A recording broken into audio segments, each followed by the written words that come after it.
Good evening. I'm back. You poor unfortunates. Just trying to decide which character to play, and I think we'll go with the Flabbergaster. Sort of a pseudo the Shadow kind of thing. He is a Psychic Blast Corruptor. He's level 15, and I haven't played him for, well, haven't logged into him for 81 days. Haven't played him for longer than that.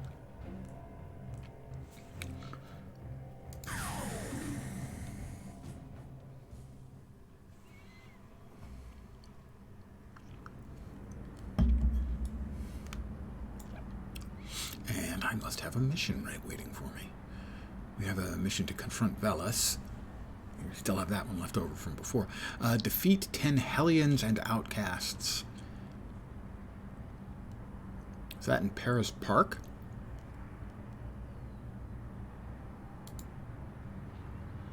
Task complete. Oh, I have a completed task. What the? Your tracking device shows that you're at Royal Refinery. What are you doing here? You planted on one of the skulls to lead you to Velas in the Separadine lab? Damn, son, that's some smart thinking. Amazing work, my friend, amazing work. With one of the Petrovich brothers behind bars and the other on the run, the skulls are going to be licking their wounds for some time. Without Separadine or resupply from the backers, Separadine King's Row is going to be a thing of the past, at least for now, that is.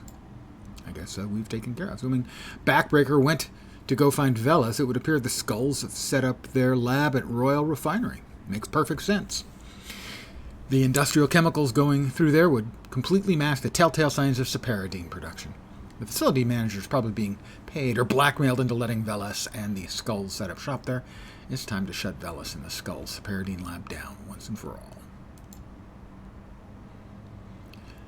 And this is the one that requires, well, it doesn't require, but you're advised to take extra help, so we won't be doing that one right now. The other mission we currently have, find out the link between the Hellions and the Outcasts. Yeah, in Perez Park. I hate Perez Park. This character, has Mystic Flight, which means it also has teleportation. That's Velas and Perez Park. I guess we have to get there from Atlas Park. Alright, where's the tram? That's not the tram. That's the tram. And since I don't think I should... Oh, it's not far away at all. That's teleportation in action. But his gifts are magical.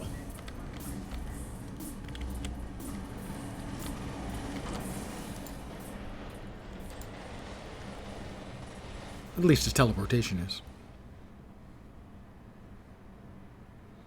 Mystic Flight and teleportation.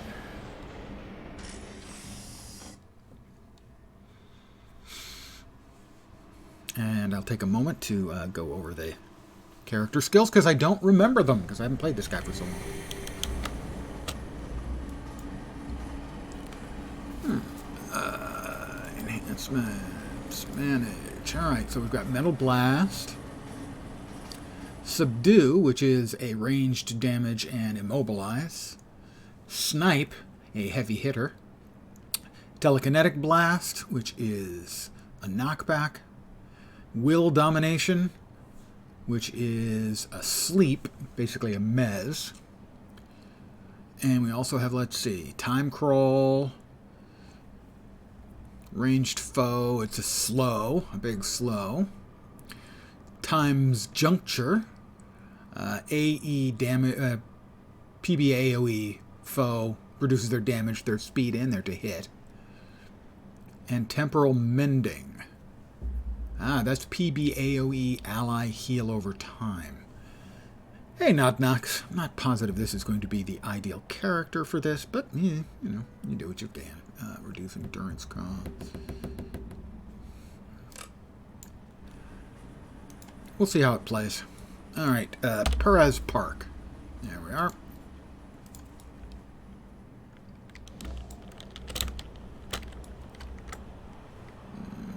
operations. And teleport! Teleport!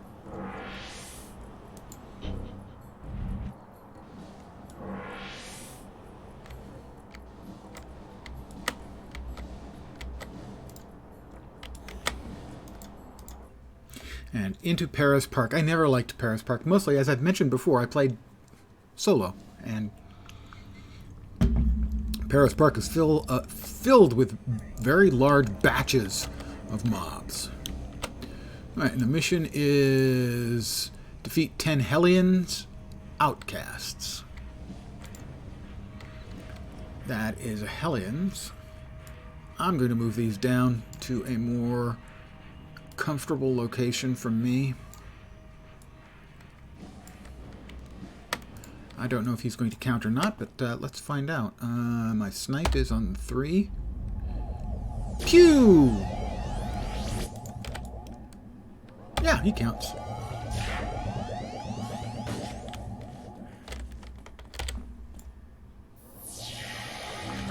My psychic powers are very powerful.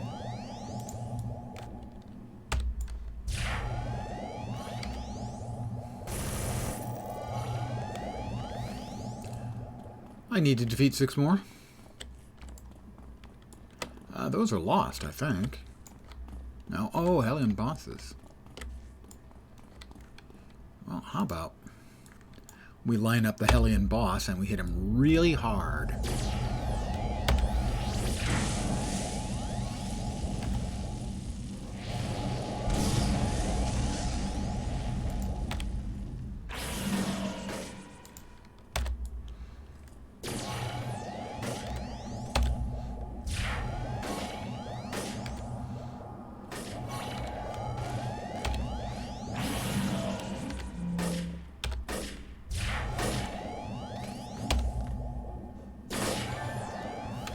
I've got the clue I need. But I don't want to let the bad guys get away, so we'll take care of them like that.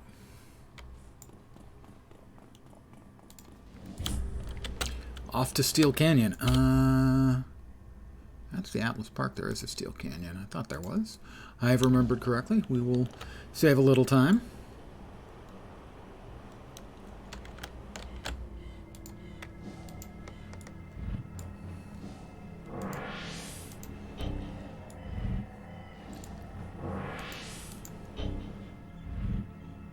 Just be teleporting. Sure, I mean, we could fly, but why not fly and teleport both at one and the same time?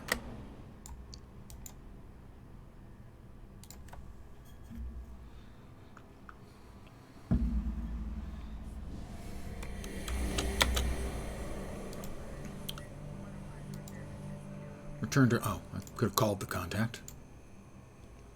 Good job, Flabbergaster. I'd be interested in finding out who the outcasts are reporting to as well. But that'll have to wait for another day, I think. The time has come for us to fully trust each other in this endeavor. My best enhancements are available. Yeah, I should meet a friend of his. Okay, we'll be introduced to a new contact. Virginia Hoffman.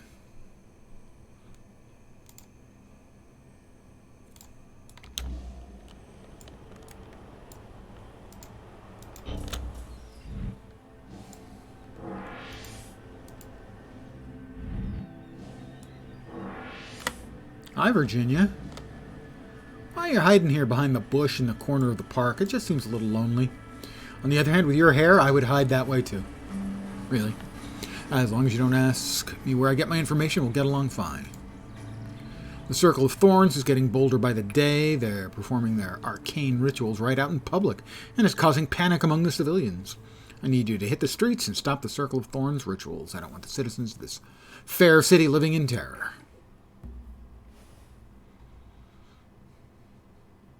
Sure. Defeat 15 Circle of Thorns. Fortunately, they happen to be just like right around here.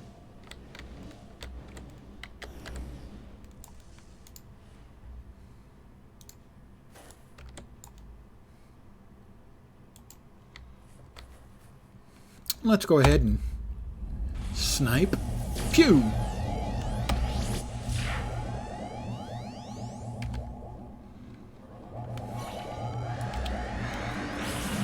I missed. Fortunately, his friend didn't decide to join in. Found a recipe, my inspirations are full.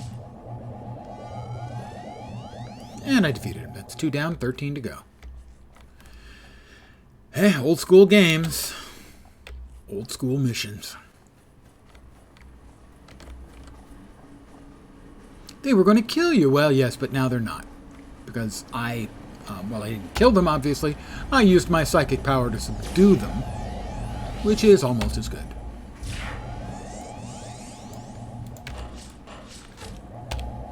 I found a tip. The tip is don't play the ponies.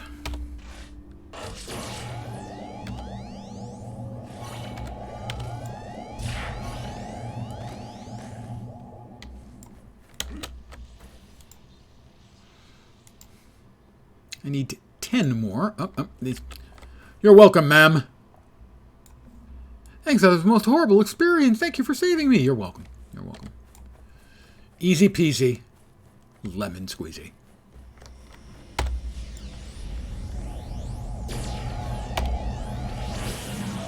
Got him.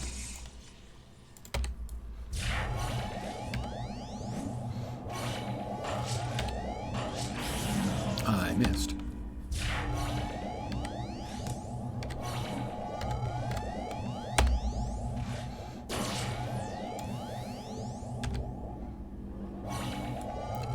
My psychic powers cannot be denied. Well, I mean, you can say they don't exist, but I'm going to give you a really bad headache if you do. I need 7 more Circle of Thorns.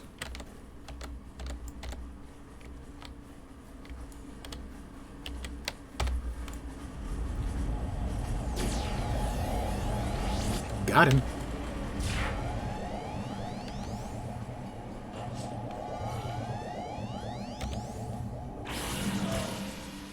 Knockback and a headache.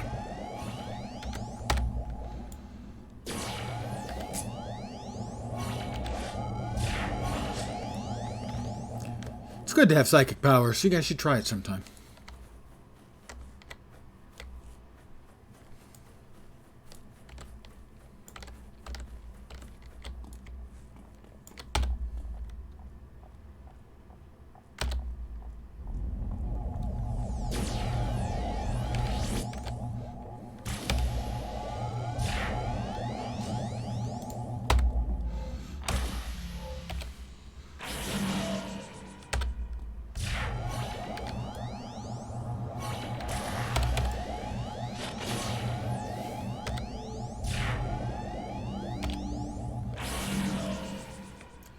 I need 1 more Circle of Heroes. Pleb.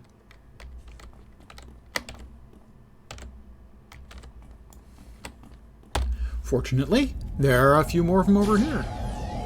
But because I don't believe in leaving a job half done, I'll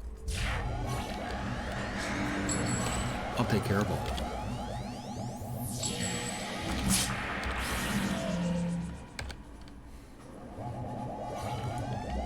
Back to Virginia.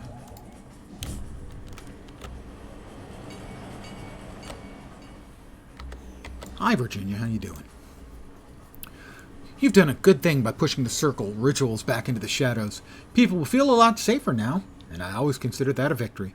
I'm starting to think you're a diamond in the rough. In the rough? Rough? Come on, man. I'm a snappy dresser. Sorry, I've got some new enhancements, blah, blah, blah. A couple people. I would like to be introduced to a new contact. Who do we get? Olivia Chung or Sergeant Suzanne Bernard. Let's see. Skyway City with a Tsu. I really dislike the Tsu. And the other one is the Vazalak and the Outcasts. I really hate the Vaz. We'll go with the Tsu and the Council. Sergeant Suzanne Bernard. Am I sure? Yes, I'm sure. Do you have any missions? Just got an urgent message from Magi. It seems that the Steel Canyon has recently become supercharged with a very dark mystical energy. Azuria thinks the Circle of Thorns may be trying to summon a great demon there. I need you to stop the Circle of Thorns from summoning a demon in Steel Canyon. That zone has already seen enough trouble. The alternative is get into the sewers. I hate the sewers, you know? It's just gross. Am I in Skyway City? Is that where I am? It says Skyway City. I thought I was in Steel Canyon. I am in Steel Canyon.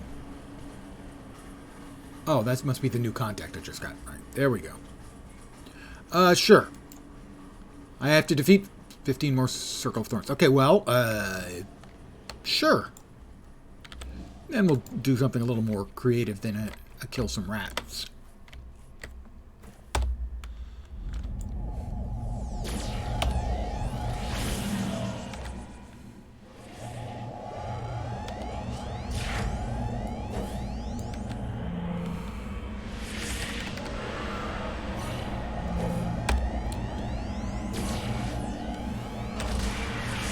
Ow! Was that really, strictly speaking, necessary, sir? I missed. How about a snipe? That looks more effective. I better take a quick knee, so that I'll feel better. I hope everyone's Monday hasn't been too terrible. I mean, it's a Monday. They're generally never great.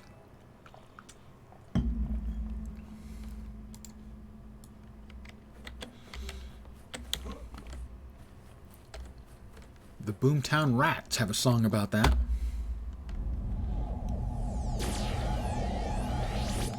I Don't Like Mondays is the name of the song.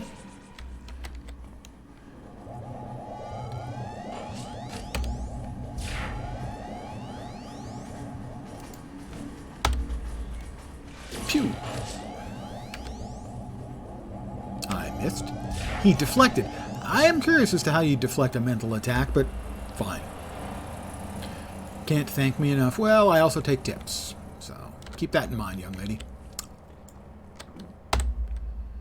Right now I have these guys significantly out-leveled, so I should say that I wouldn't expect when I move into some meteor, as in more meaty, not as in meteor, the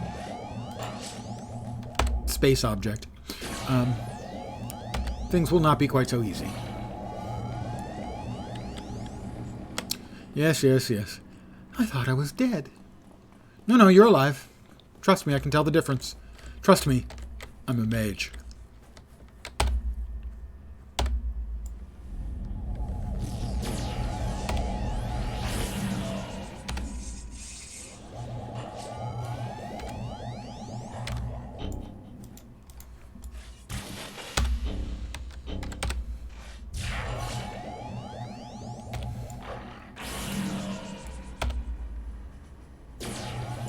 Damn it, that was not the one I wanted to hit with that.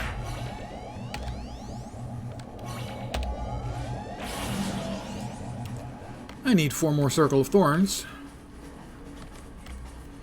They just keep showing up in a timely fashion. I appreciate their, you know, their willingness to chip in here.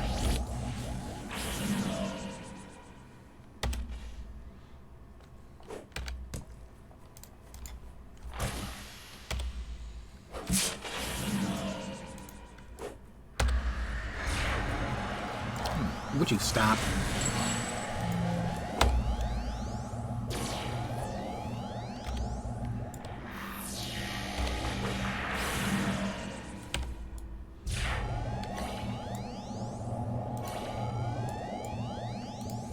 I'm going to punch him. Ow.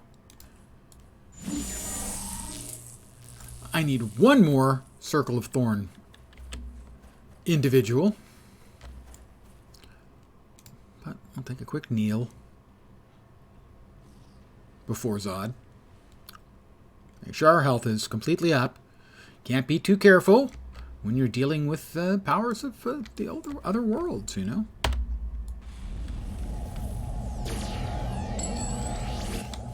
And I got a piece of salvage.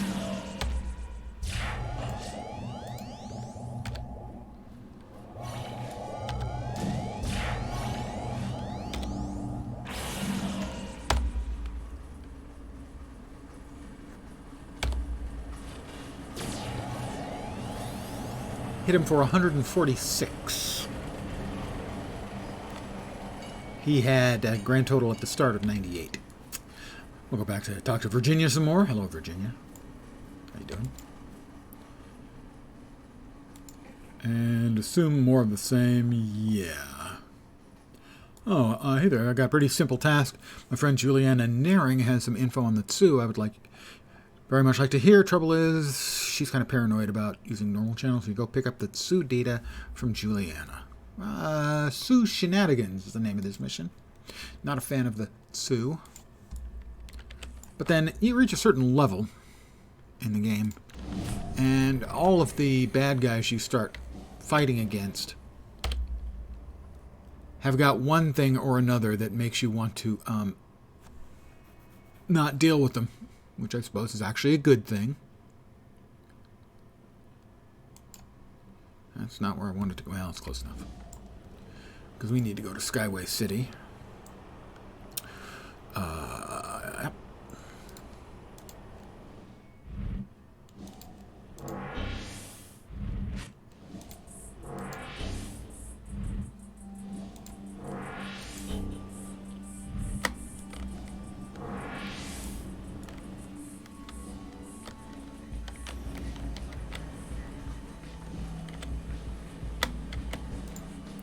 Skyway City North.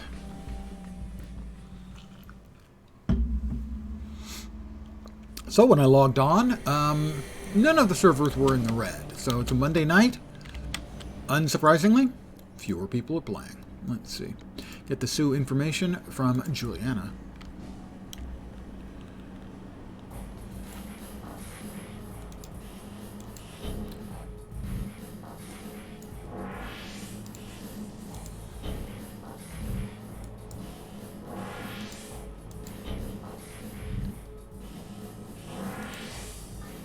I wish when I entered a room there was a gong sound like that.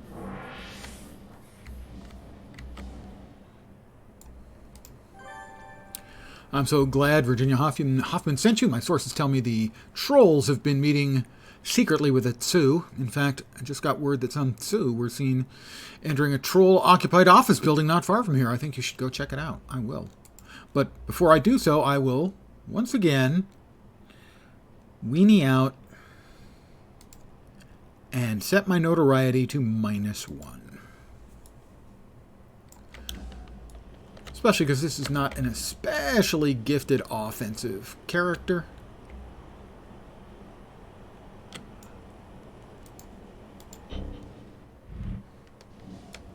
Fighting things on level or higher can be problematic. But I did want to play the gobsmacker a little, you know.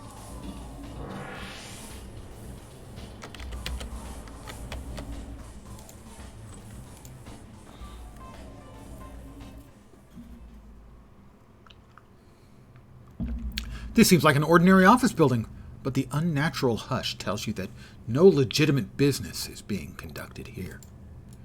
None? Certainly none in this room.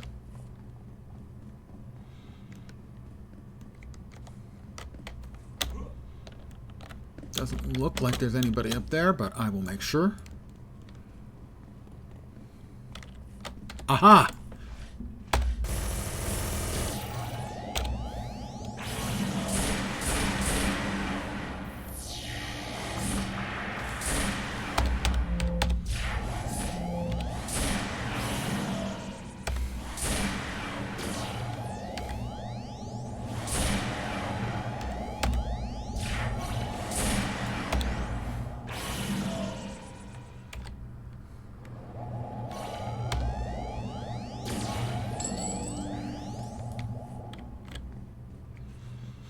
You see, they thought they could sneak past me, but aha! I came looking for them and I found them, and they hit me pretty hard, but I'm, superhero, I can take it. I'm tough, I'm rough, and, ow.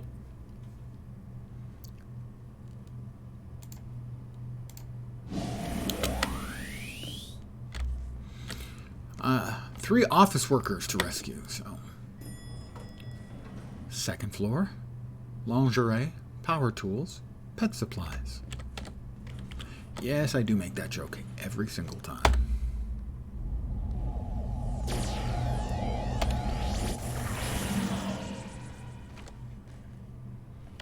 Come on, I saw he had a friend. Ah, a guardvord, a lieutenant.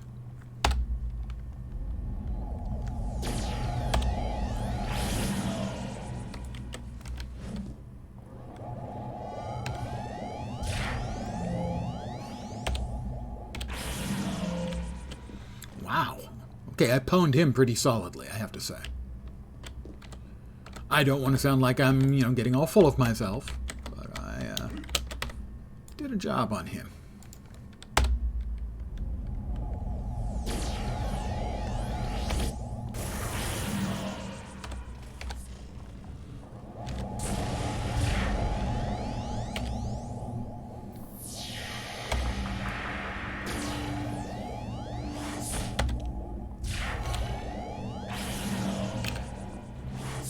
He's going to hit me with a rock.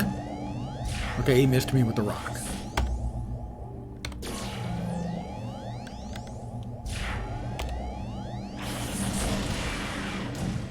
He hit me with a fist instead of a rock. Alright, there we go. Got him. I thought maybe he was guarding one of the hostages we need to rescue, but no such luck. But these two guys are. Pew! One down.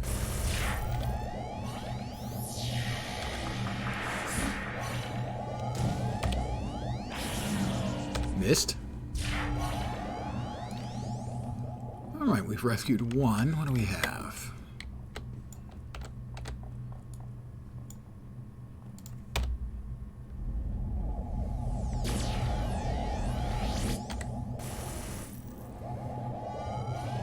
Alright, he's down.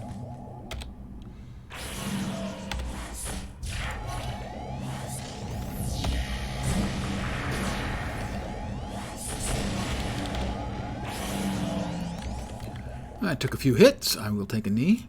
Offense is pretty strong on this. But my defense is more control-y than anything.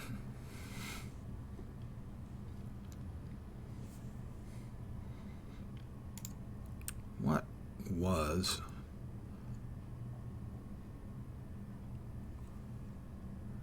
I'm not seeing times juncture. Oh, there it is. Got it.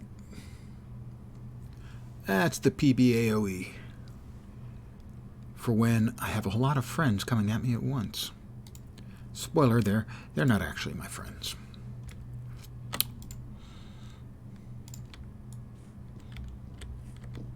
Ah, the two. We have Mr. Man and Torvald. Torvald's a lieutenant. Mr. Man is a level higher lieutenant. And we've got a couple of trollkin here, threatening the second office worker I need to rescue.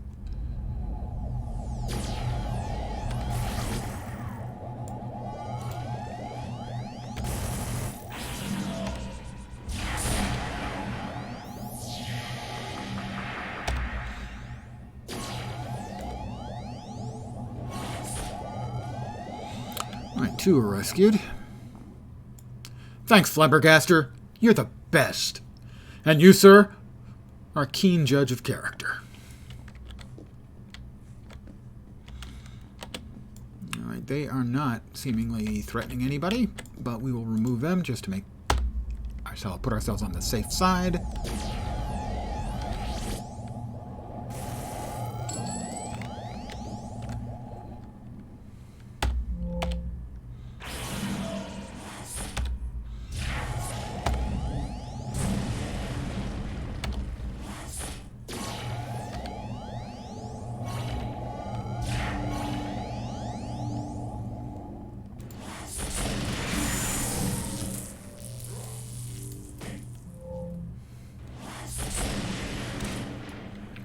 Well, before I take on the two lieutenant class characters, I'm going to take another knee.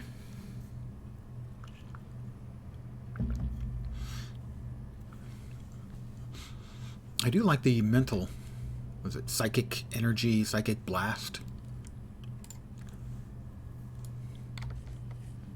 skills. I haven't been using any of the time controller skills particularly. Which one do I want to start with? Well, we know that the Tsu are really annoying, so we'll start with Torvald.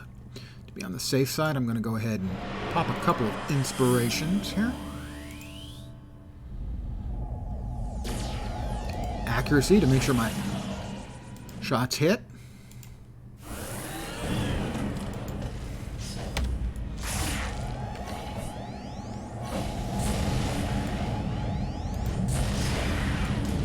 Uh-oh. Right, we got him.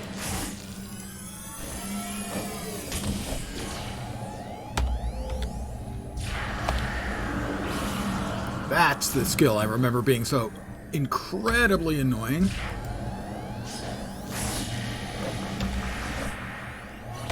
And we should get him here. We did.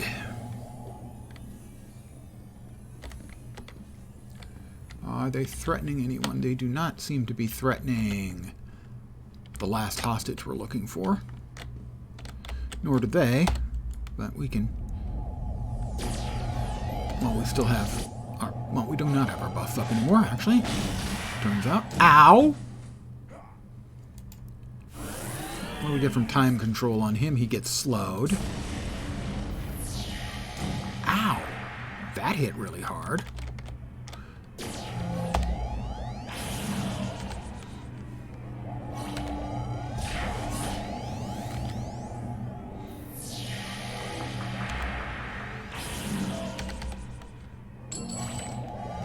Bench and salvage. Again, I will take a knee.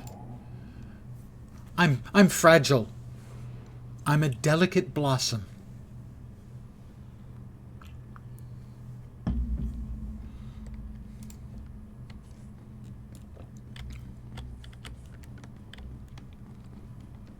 Uh-huh.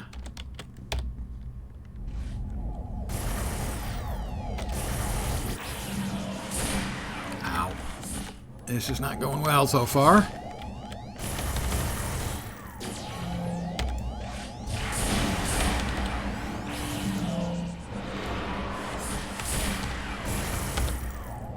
Why is he still up? This is going very badly indeed, actually.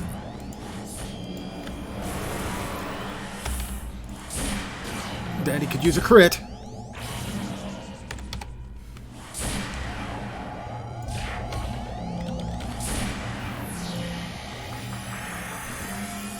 Oh, it does heal me. I didn't think it did. Okay, it's not a big heal, but I can heal myself. It doesn't do much. A small heal over time component, too. Okay. I will take a knee again.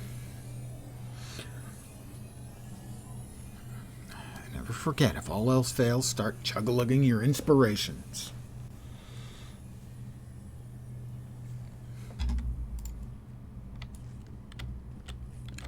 Save the last office worker.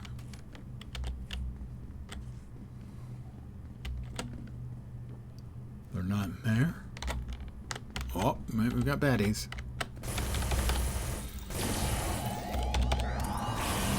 Oh boy. Baddies behind me too. That's really bad. Time for a tactical escape.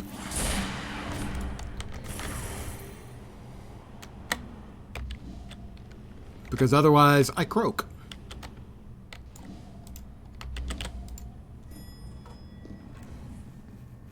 And I'd rather not just die, you know. Extra pulls in this game are almost always going to get you nuked.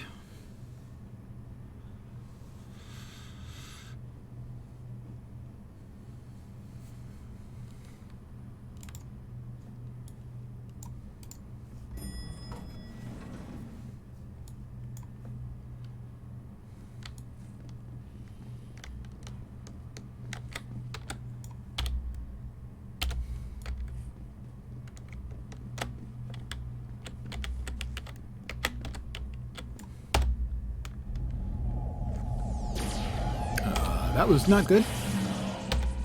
A lot of missing will also do you no favors.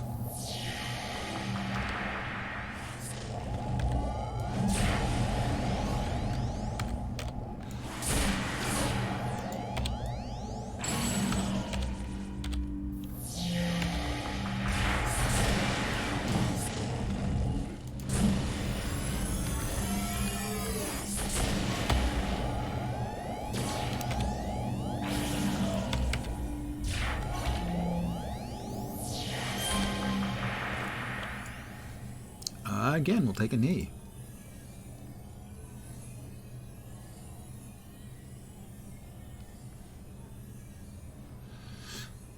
Lots of taking a knee this evening. This character is pretty fragile. Comparison with, say, what I was playing the other day.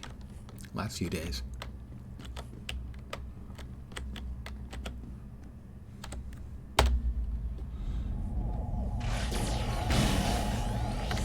Everybody want to come out so I can treat you appropriately?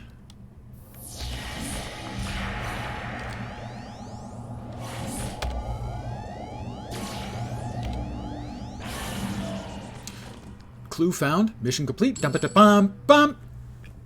Come on. There it is.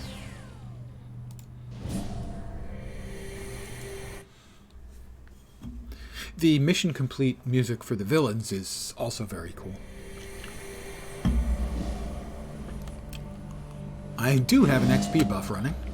Wanted to make sure of that because I hadn't checked, actually. Contact. Virginia Hoffman. Thanks for taking on the Tsu and the trolls. This ampule you found probably contains Paradine, but I'll check it out to make sure. I'm convinced. You are fine art. Really? Now we're talking. Don't hesitate to look through all my enhancements. Let's see. The Tsu have been seen more frequently in Steel Canyon lately. Rumor is that they're looking for more territory to increase their power base and are leaning on the outcasts pretty hard. I need a hero who's willing to keep them out of Steel Canyon. They've been spotted in Gimri Ridge and the Copper District, but I'm sure any neighborhood in the zone would be welcome to have your assistance. Or Tsu shenanigans. Check out a warehouse in Steel Canyon.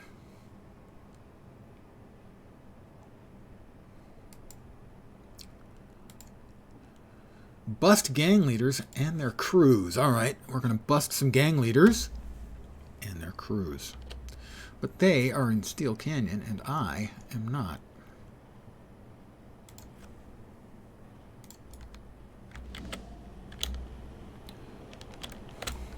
Fortunately, I can fly and teleport. Because I am the Flabbergaster.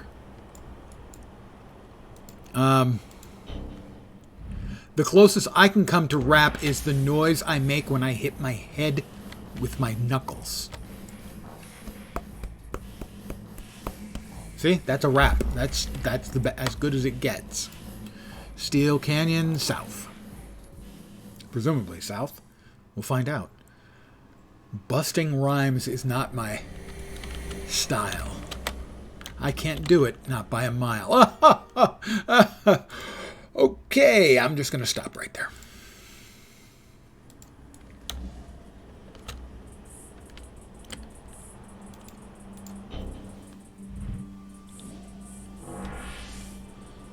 Because if I was to give it a trial, what would come out would just be a pile.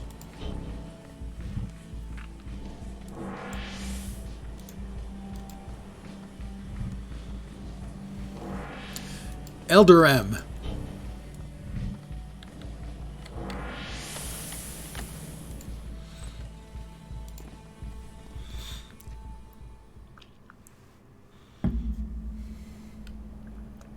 The scorch marks and patches of frost on the walls mark this building as an outcast hangout.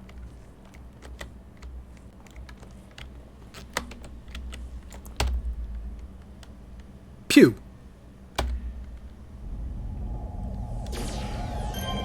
Oh, one-shotted!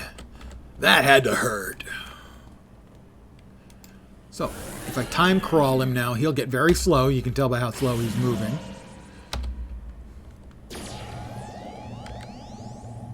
So that is a good, solid debuff, especially to put on the lieutenant-type dude. As not very smart, he didn't decide to try running until it was too late. Alright, we've got him shocked up. He's moving slow, but he has flight, so even his slow is pretty quick.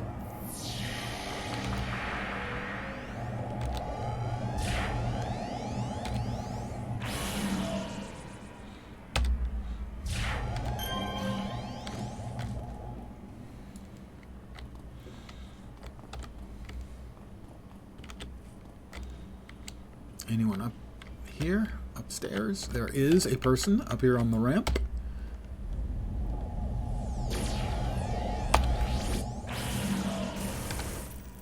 And it looks like one of the Tsu as well.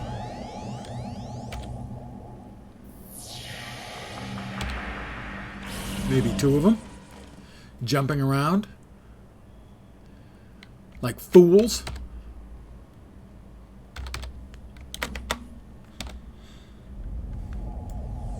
Of course, that one guy seems to be sort of caught in the floor, which looks like it would be painful.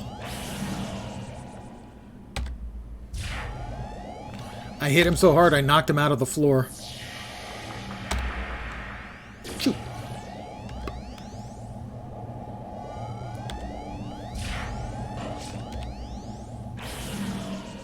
This character, while he has a lot of attacks he gets off, that do good damage and everything, he does burn through a lot of endurance doing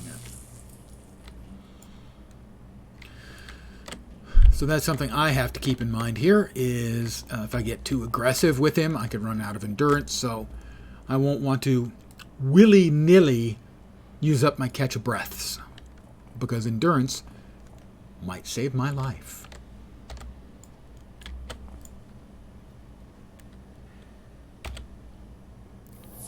Alright, we'll slow him, and then we'll open up on this guy.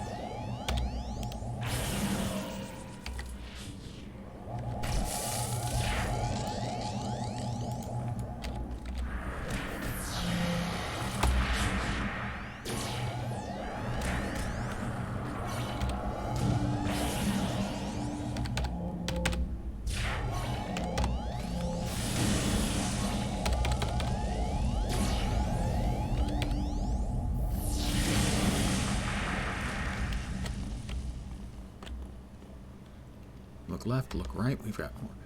I have to search for the leaders. I'm going to take a quick knee. Get my... that wasn't what I meant to do, but sure, we'll go with that.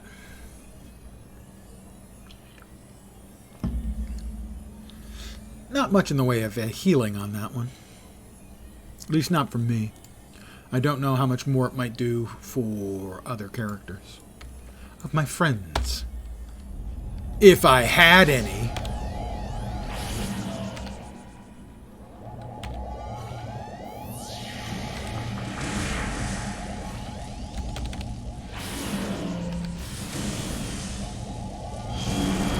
That is a level.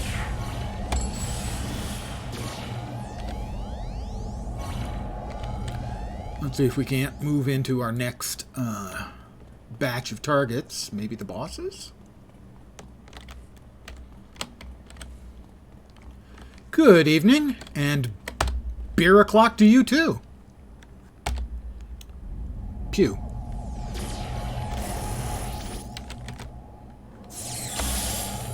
Sadly, I have no beer, or indeed any adult leisure beverage whatsoever. I am enjoying water. Which, while it's certainly nice, is not exciting. You know? Are those the leaders? Those are the leaders I need.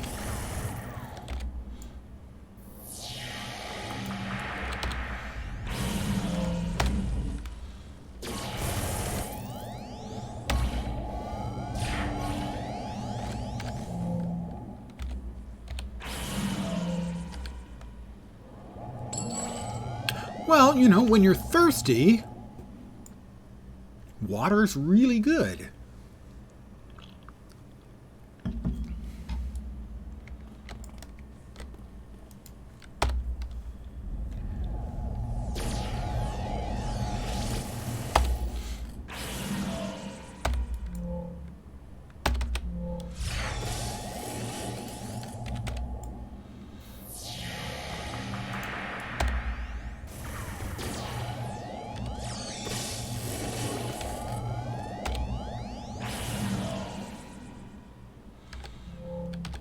Oh, it's not particularly good.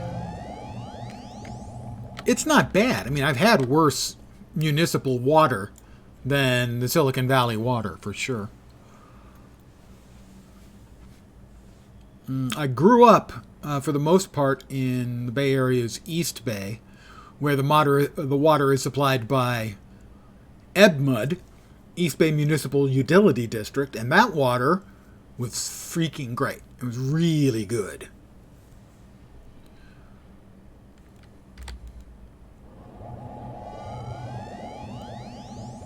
All right, so we have Brimstone and Mr. Ting. Well, again, I'm going to go ahead and ready myself.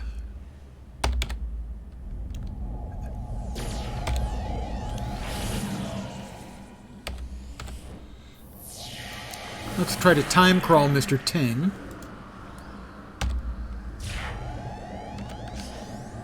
Who has evidently decided to summon a bunch of imps.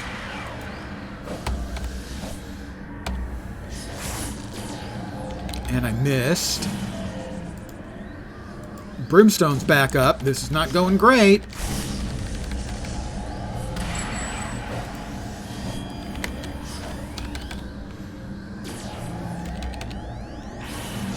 Alright, that helps.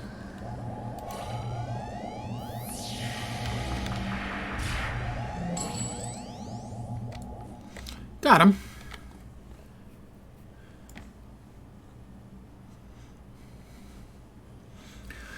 Yeah, my family, when I was young, we had a cabin in the farther end of Northern California.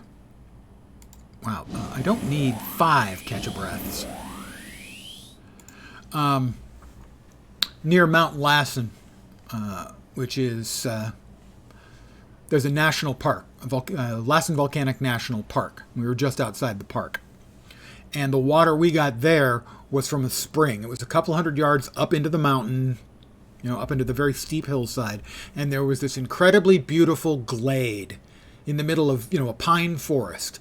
I don't know, maybe 40 or 50 meters across, yards for us Americans. And it's the most beautiful place on earth I've ever been. It was flat. The water was bubbling up through these flat rocks, and it was just incredibly beautiful. And the water was perfect.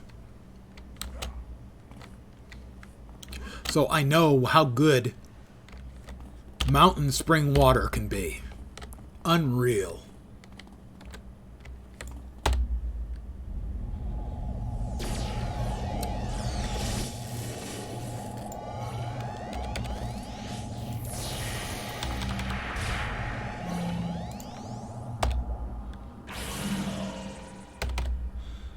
And good evening to you.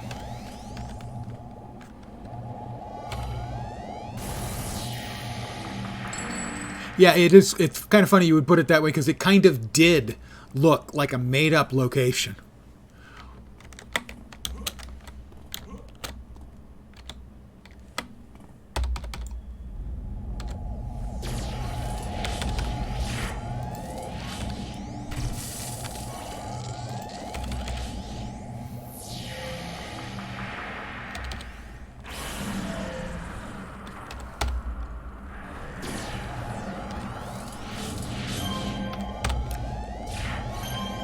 Got him. Well, that's not everybody. Oh, I need to search for clues. I'm going to hope that it's this glowy box right here. Because I think we haven't beaten up everybody. It says to bust the leaders and their crews, so that's the clue, but I do need to finish off the crews. So I think these are the last guys.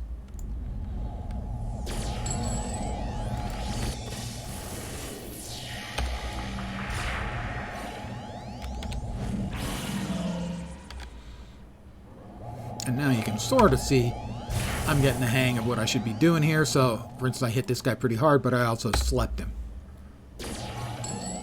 Bump da bump, bump. Bump da bump, bump. Come on, let's go, let's go. Thank you. Live next to a lake, upon a mountain, covered by forest, and next to no other buildings or folks. How do you get your network? Yeah, I do have an idea as to what that sort of remote thing can be like from... Right, no, but yeah. Oh, is it mobile? Are you wired? Is it satellite or line of sight? Fiber to the middle of bugfuck? Nowhere? That's not fair, man.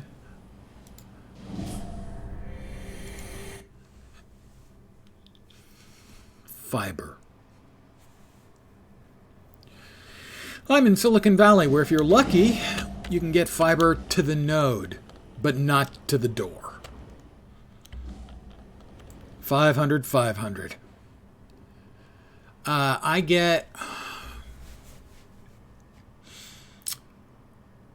When it's good, I can get about 80 megabytes. So that's about 400 megabits. But my up is 5 or 8 megabits, something like that. I do not have much in the way of up.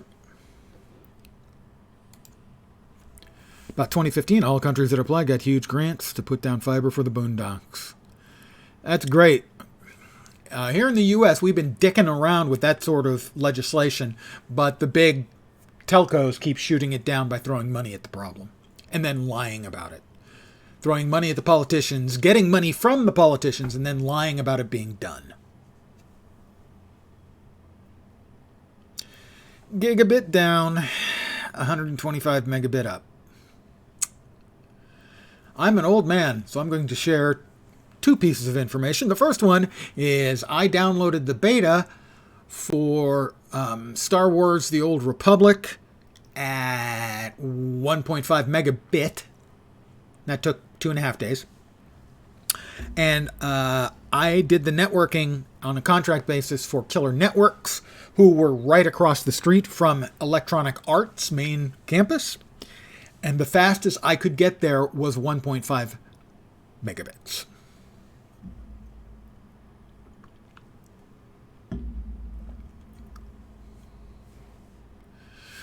That's nice.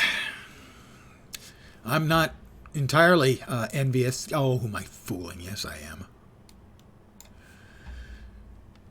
I have to train now.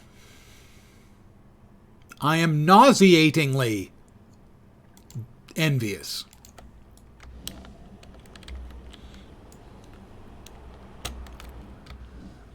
$300? Yep. Was it? Let's see. I used to. A friend had it. I didn't. But I worked with the 300 120. 120 300 baud acoustically coupled. Was your 300 acoustically coupled? If it was acoustically coupled, then I'm impressed. It's the jazzy guitar for Blythe Square.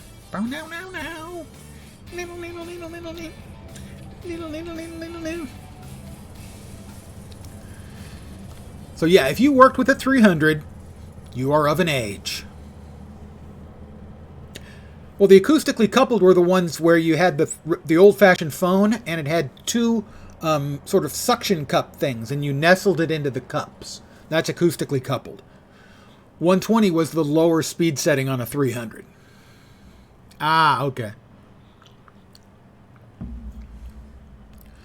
All right, Valkyrie, train me, baby.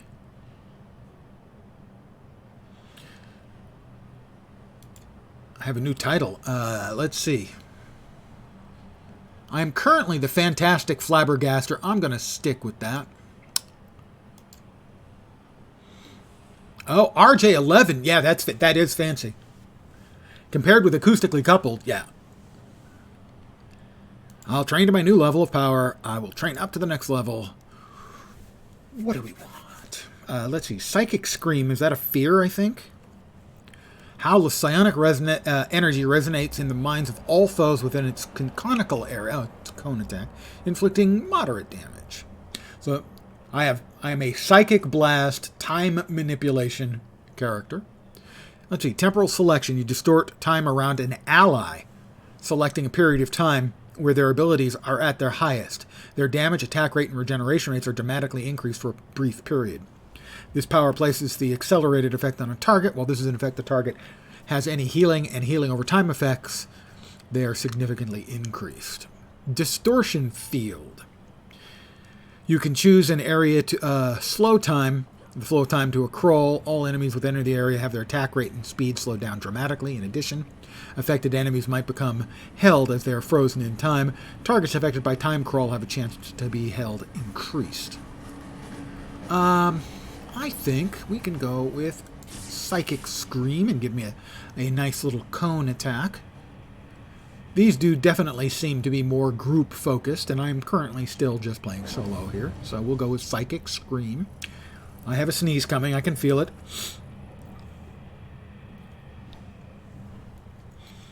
Well, certainly for a great number of Americans, the idea of the EU is this socialist hellscape, because that fits certain narratives.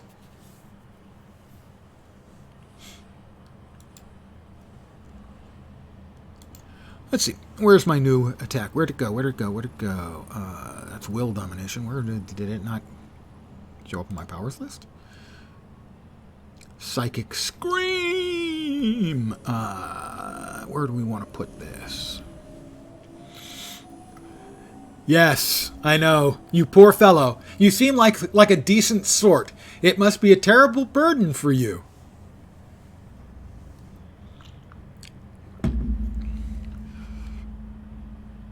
I'm so sorry that you have to go through this.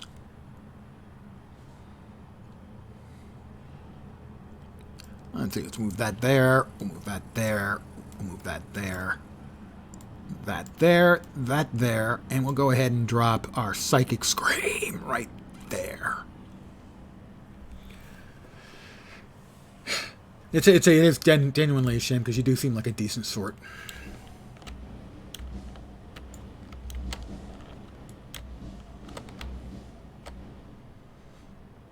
I mean, I just think you'd be better off if, like, the next time you have an optional medical procedure. I think it's just terrible that you have to wait, a month or two, rather than simply skipping it like we do.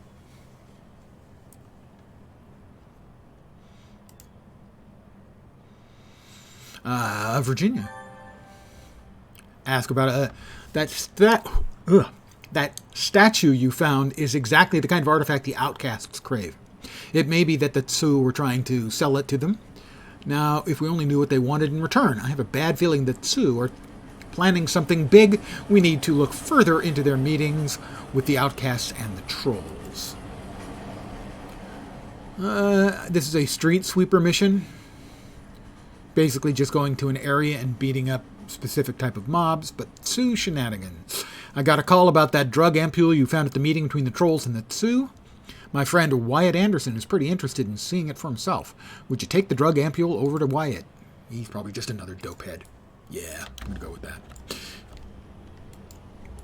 Oh, hi Wyatt. How you doing? Teleport.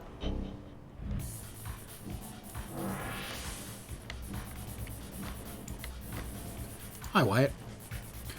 You're right, this drug is packaged exactly like Saparadine, but it isn't. It's Rage. The Tsu have been manufacturing Rage lately. They're hoping it'll become the new drug of choice. Let me tell you, you don't want to mix the two. It would cause a massive chemical imbalance in the brain, turning you into a berserk killing machine. And the downside of that is... Oh, I almost forgot. Virginia Hoffman called me. Apparently Vitaly Charenko wants you to look into some artifact. What the...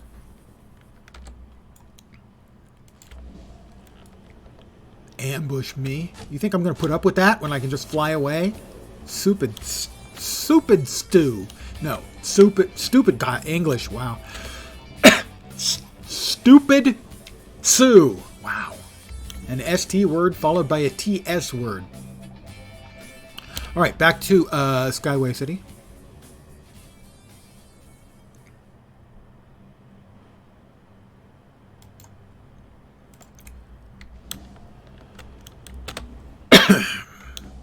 systems are failing hard due to flirting with U.S. leaning policies since the 90s. Well, yeah.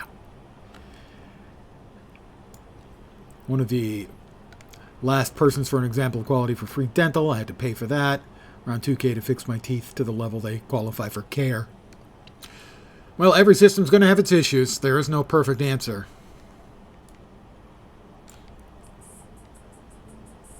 And these sort of policies are perfect red meat for politicians looking for votes.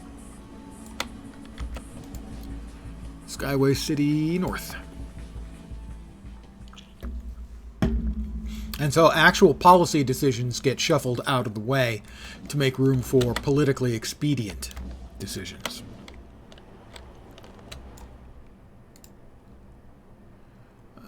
Vitaly Charenko.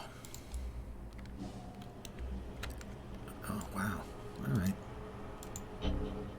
0.8 of a mile.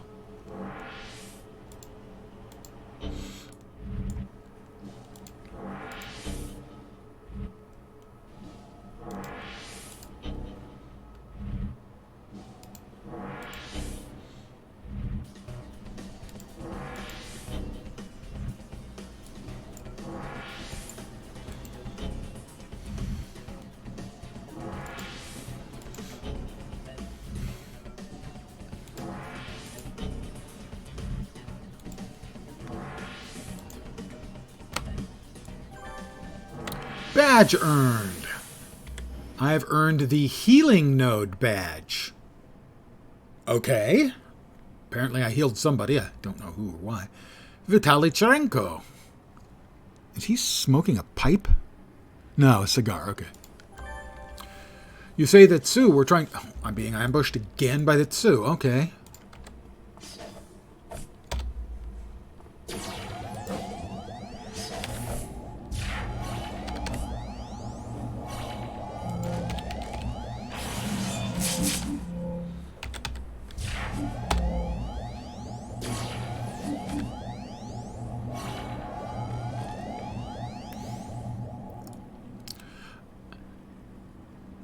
I just didn't know that there was a visual for a pipe in the game, and there isn't. But I knew there was for a cigar.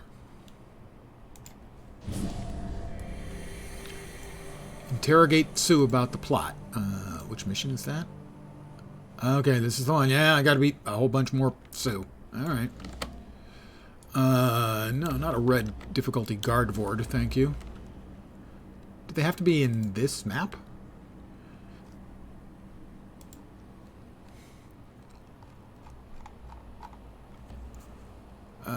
Maybe you should hit the streets in Steel Canyon if you defeat enough Tsu. So I got ambushed by those. This is Skyway City. Need to go there and back to Steel Canyon. Alright. Or maybe there's a closer way? Yeah, there's a much closer transport. In fact, it's like just a short distance away.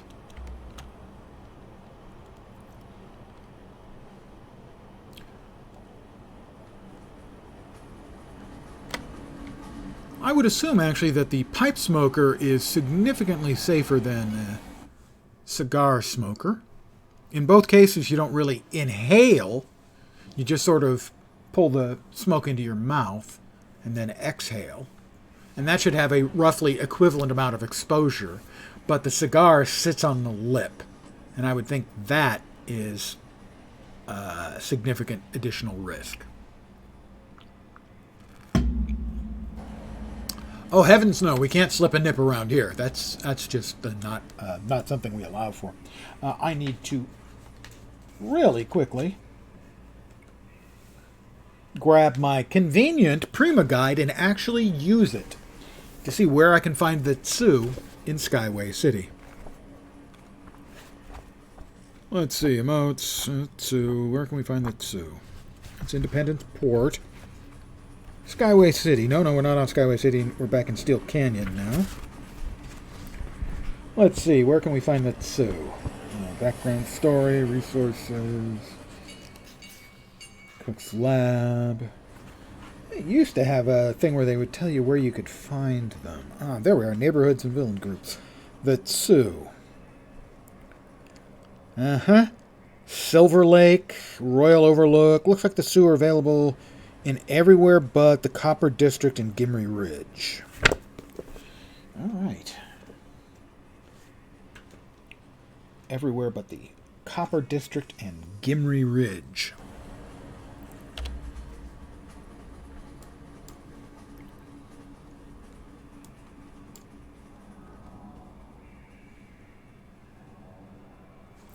All right, let's give it another look and see where those actually are.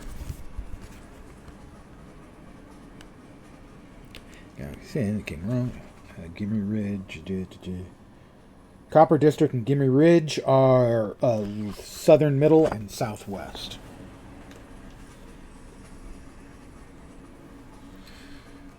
So we are, in fact, in an area, if we come over here, where we should be able to find Sioux. Outcast, Council, Fifth. I love the Council and the Fifth Column fighting it out. Neo-Nazis versus Neo-Nazis. You know who wins? Us.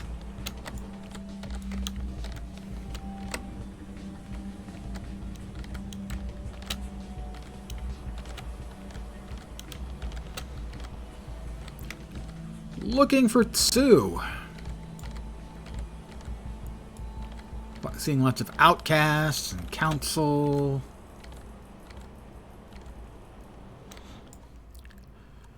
Found out that since they use so much cheap and dirty chemicals to bleach the paper for cigarettes, it didn't really matter the quality of additives in the tobacco.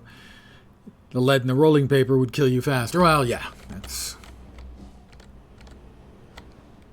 Circle of Thorns. Come on, Sioux. We're looking for Sioux. We're also getting into an area now where things are getting a little bit dicier for us. Clockwork.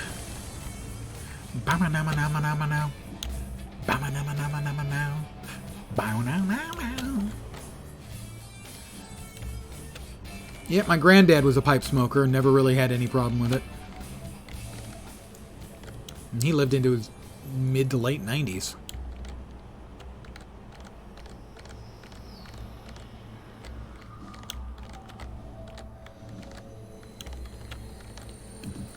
Outcasts. My memory is that we can find Sioux.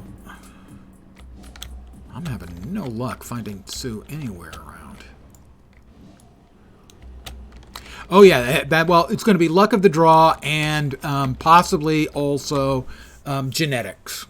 Some people are more likely to be affected by things like cigarette smoking, that kind of thing.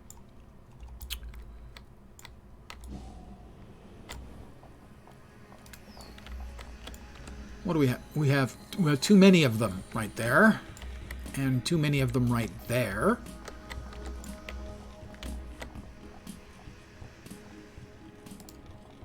That guy is an outcast boss.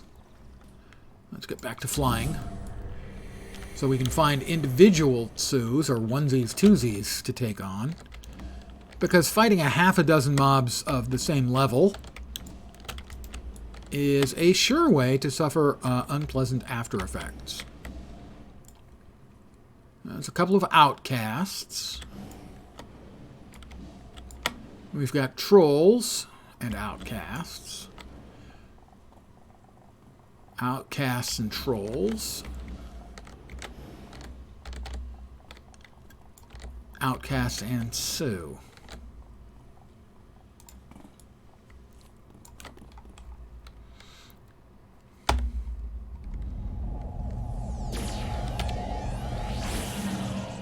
Got one. I don't understand why.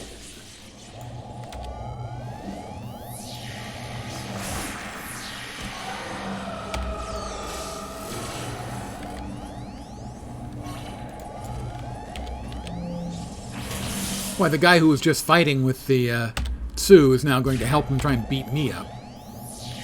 Gangbangers, man. You just... There's no understanding them. Ow. Bigger outcasts. We don't want to mess with them. They might hurt us. Outcasts and Crane. All right. I'm going to take a quick knee. Because we don't want to screw around here. 11 more Tsu I need to defeat. Friend that lost his mother to KOL. Never touched a cig. And there she... Yeah, a lot of stories such as yours. Yeah, well... My dad was a lifetime smoker, and when he passed away, he had just recently been diagnosed with... there are 4 degrees of cancer, apparently, number 4 being the worst, and so he had like a tier 2 lung cancer. But he passed away before it ever, turned into an issue. From an entirely different health problem. These large groups of mobs are not making me happy. As I have to go onesies, twosies with them.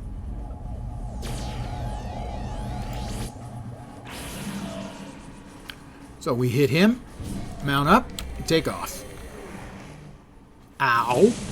And that's what I'm talking about. That guy peeled a third of my health off with his first attack.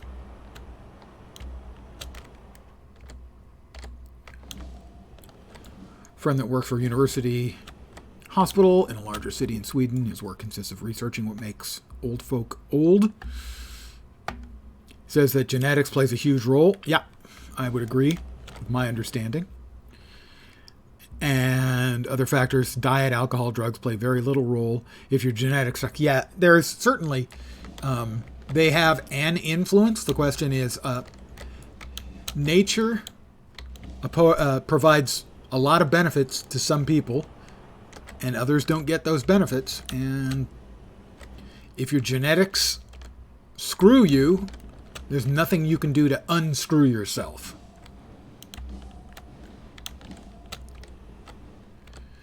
You can reduce the odds. You can do, smart things with your health to keep your odds a little better, but there are no guarantees. And genetics can screw you. Famously, there was the running craze in America.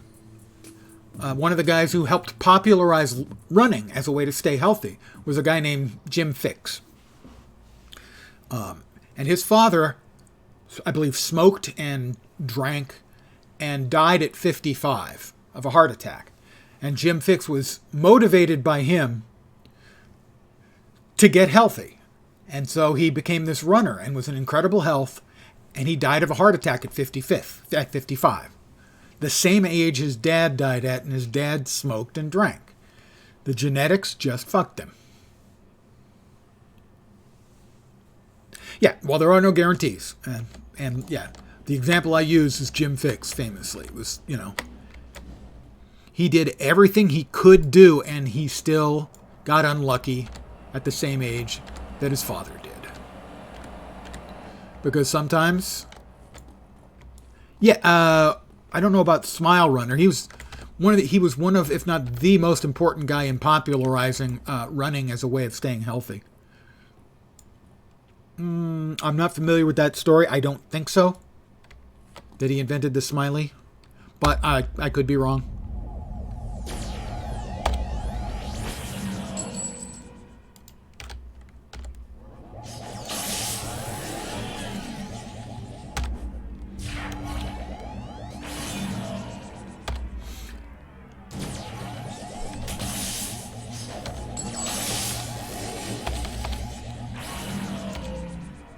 Ooh, I need to give him a psychic scream. And then hit him with a laser bolt, mental bolt, whatever. No, I don't think so. I don't remember him particularly running for charity. He may have. What I remember him for mostly is popularizing running in this country.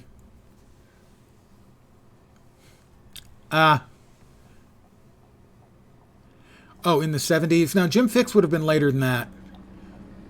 Jim Fixx would have been 80s or early 90s, I think.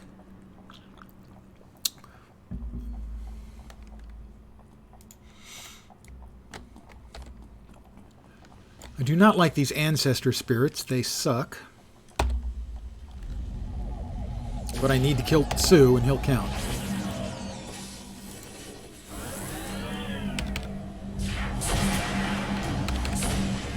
Ow! And that's why they suck.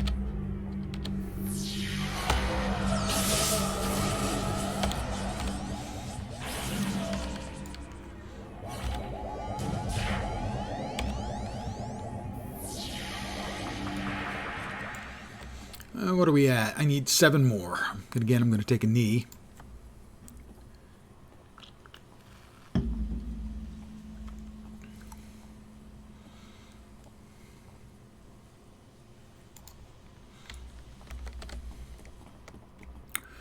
Outcasts and outcasts. Lots of outcasts. Hey now, outcasts.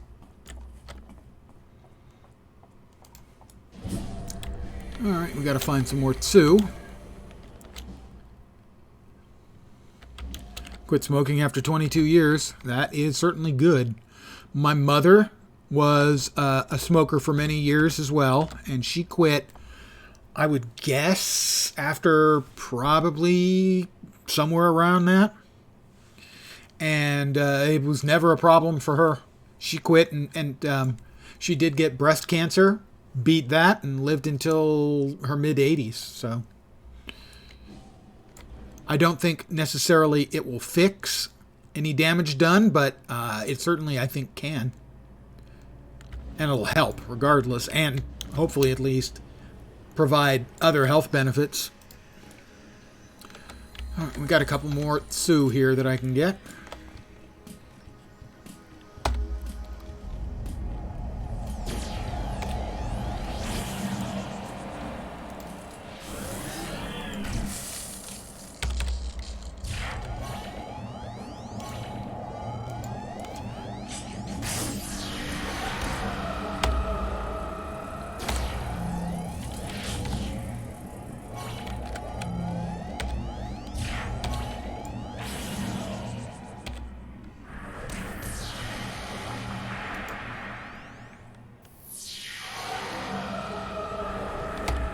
Yeah, they are also very expensive cigarettes.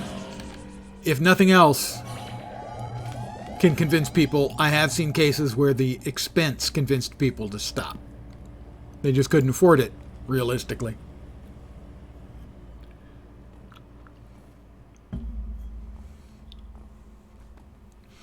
They realized what the actual, just simple expense of buying them was. Oh, look. A couple more. Tsu. $8. Yeah, I have no idea what they were. I used to be able to, be aware of the price when my dad was smoking.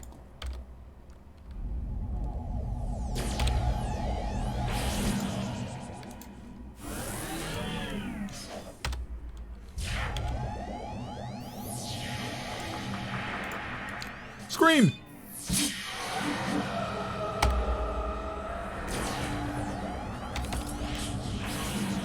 Got him.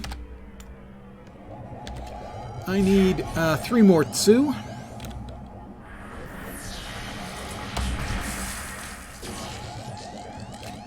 Okay.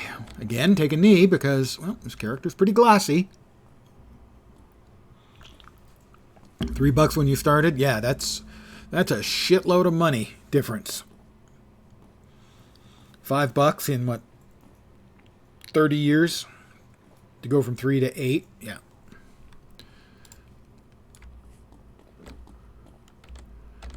Well, sadly, I would love to pull these guys, but I'd get too many. And they would make me regret my life choices. So we'll just do a quick jog there down the middle of the street. The Dirty Duck Bar and Grill.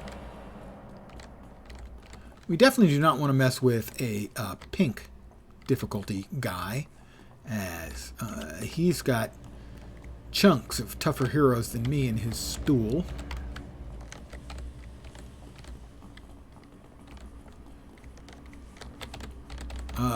Lots of bad, nasty, tough, ugly outcasts.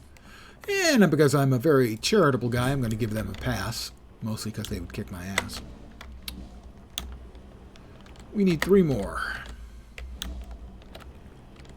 3 more 2. Looking for 2. Outcasts.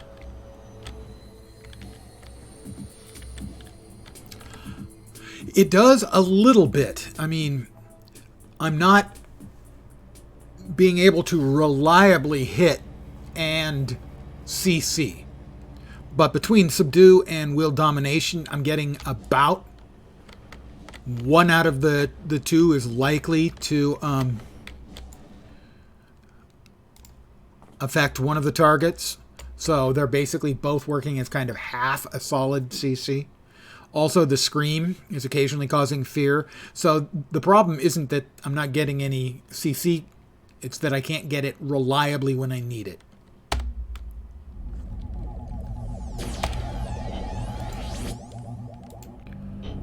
And the time crawl is a good source of slow. Oh my god, this guy sucks. I hate these ancestor spirits so much. Alright, we got him.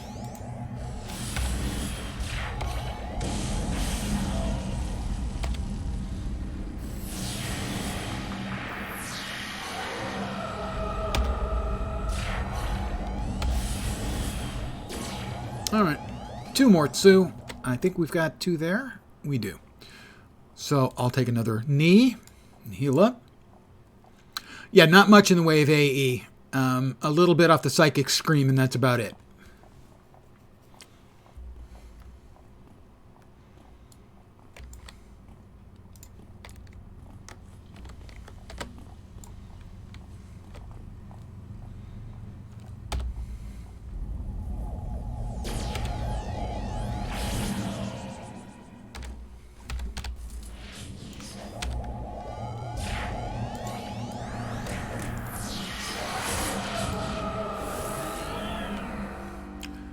Time control affect both of them, I think?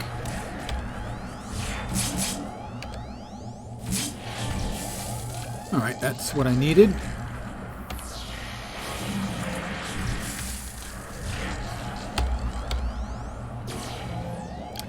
Wasn't close at all. Honest, really, I'm feeling fine. Mission. Return to contact. Contact. ESO, you finished my ESO free play on YouTube? Well, thank you very much. Must say that game benefited very little for being an MMO. Yeah, I agree with what you're saying, that there are a number of MMOs that I've played over the years that are well described as being more like multiplayer RPGs. ESO is one of them. Star Wars: The Old Republic. Star Wars: The Old Republic is famously very much feels like a single player game with multiple players. Yeah. And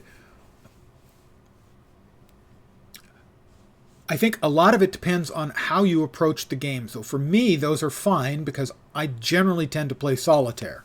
So I don't necessarily consider that what you're describing is necessarily a negative for a player who plays the way I do.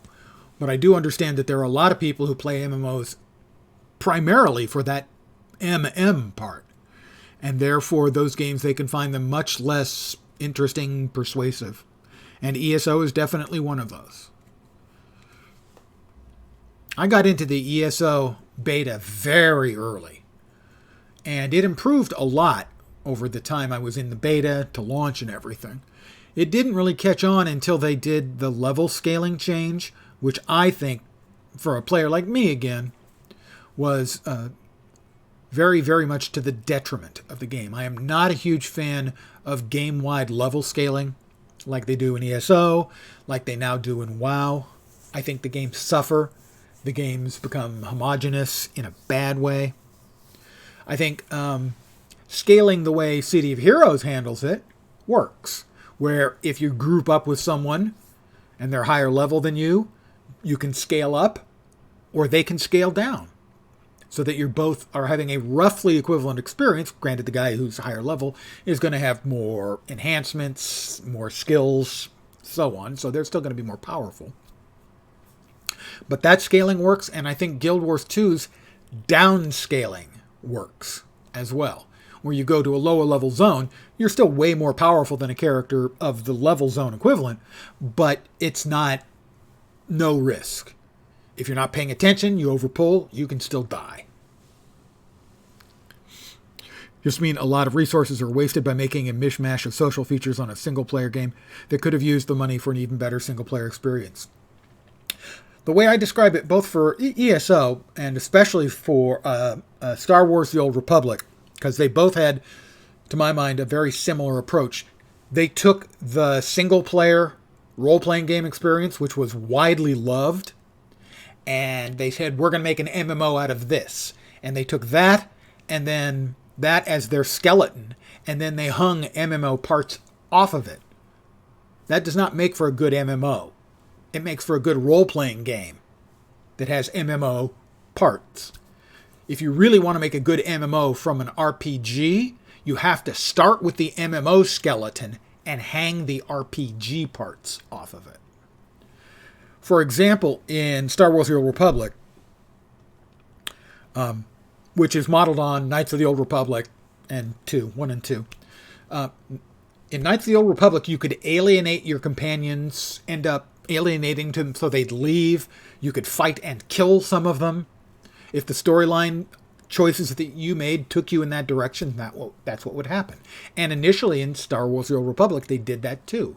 But very quickly they discovered that this sort of fundamental, skeletal part of the gameplay with the companions, it didn't work in an MMO. Because if you alienated, let's say, the one companion, everyone had 5, the one companion that was a healer, you could find yourself all of a sudden having no healer available for the rest of the content of the game. And your character would be bricked. And so they had to take that fundamental element of the game design and throw it out because it didn't work in an MMO. Had they come from the other direction where they took good functional MMO bones and hung the parts off, they could have done stuff like they did later, where now every companion can be a healer, a DPS, or a tank. Had they done that from the start, you could have had allowed your players to alienate or even fight and kill their companions. So that's an example of what I mean by they designed the RPG to become an MMO rather than designing an MMO and you then basing the RPG off of the massive part. Yeah, the healing. Yeah, all of a sudden your tank companion, Kemval. So then you were a Sith sorcerer character.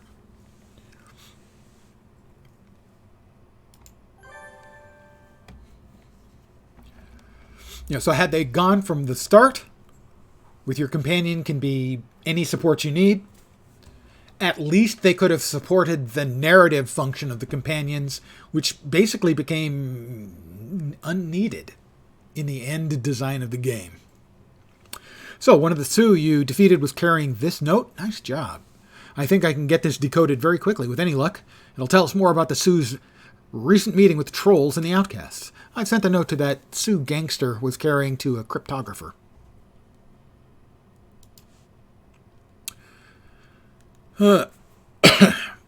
I've got a guy hard at work decoding that Sioux note. I don't think I need you to clear out the Sioux headquarters now, flabbergaster.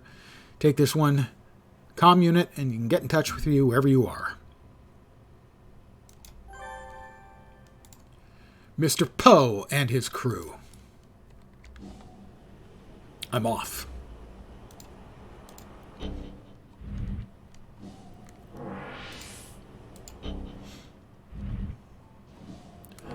And I have tried to love ESO, and I just don't. I don't hate it. It's just not a game for me. I've played it a lot. I think as that was apparent in my my free-to-play through of it. But I think they kind of permanently lost me as any sort of person who's going to play for an extended period of time when they went with the level scaling. Now, I should be clear. Financially, the level scaling was absolutely the right choice. The game is in a much better place in terms of being a success than it was before they made that change.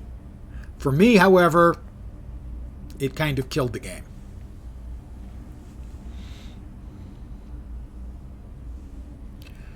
Z, it's possible you're crazy. But, enjoying a game that someone else doesn't enjoy is awesome. There are MMORPGs I personally can't stand, and I still want them all to succeed. The more MMOs we have, the more MMOs they'll make, the more likely is that the next one that comes out, or the one after that, is one that I'll love. So that's why I always try to couch my phrasing about any MMO in terms of what I like or what I don't like. But that's by no means a universal.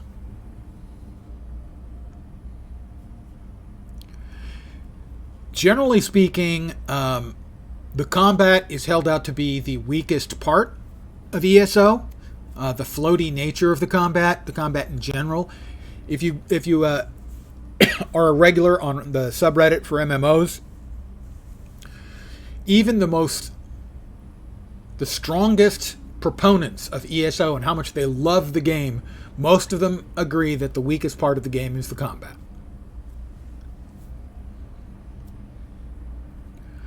I used to PvP a lot. It's really toxic. I play the game anymore. PvE is not that interesting to me. Yeah, PvP inevitably, it seems, turns toxic. The way I describe it is there are two types of PvPers. There's the PvPer. They enjoy the kind of tactical and strategic challenges that only another human player can provide. Then there's the PvVers. That stands for player versus victim. And all they want to do is win. They don't want a competition. They don't want a hard-won battle. They just want to kill and dominate.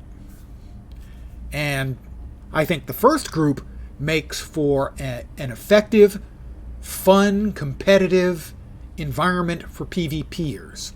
And the second one is toxic to every part of gameplay they touch. Horizon's Empire of Astaria is going to throw this out there to check if someone was foolish enough to try it. Well, I mean, I bought it. I'm not sure I ever actually even played it, though. At least I think I did. Was that the one that had like a Minotaur's head on the cover of the box? Because I'm certain I bought the game that had the Minotaur's head on it. I think it was Horizons. I don't remember if I ever actually played it.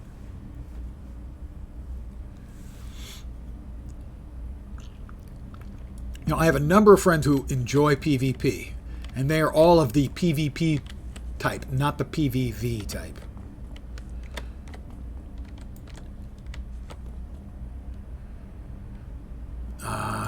I hate the sorcerers. They teleport, they run away, and they have this big swirly wind around them that's just so annoying. So we're going to try to kill him first. That teleport did him no good. And he started up, and he teleported to the same place again. He's just not having much luck.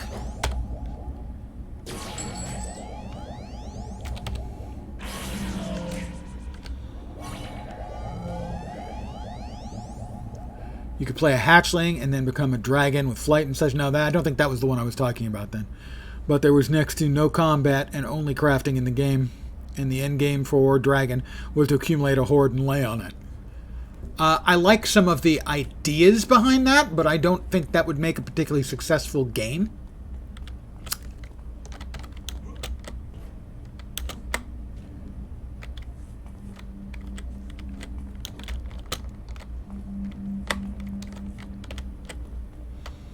I have to defeat Mr. Poe and his crew.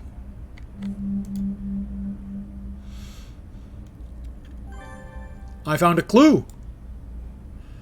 Haha, for all of you who say I don't have a clue, you see, you're wrong. Yep, D2 Resurrected, I've watched a number of people playing, and for people who loved D2, it seems like the game is in a really good place. I played a lot of D2, but I wasn't one of the players who, you know, played it to really hugely large amounts.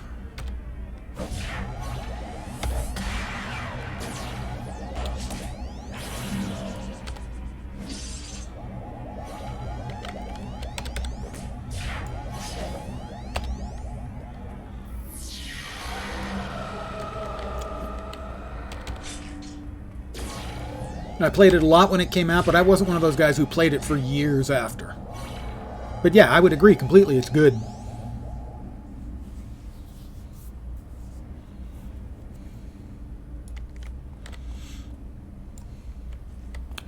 Everything I've seen about a D2 Resurrected, whichever the R word they use, has been very positive. I watch the streamers who were amongst those guys who played the game religiously, and they're all very, very positive about it.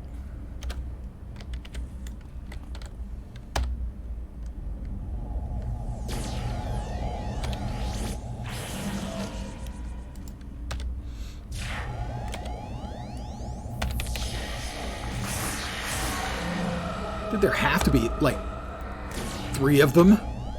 4 of them, I mean? This is not going well.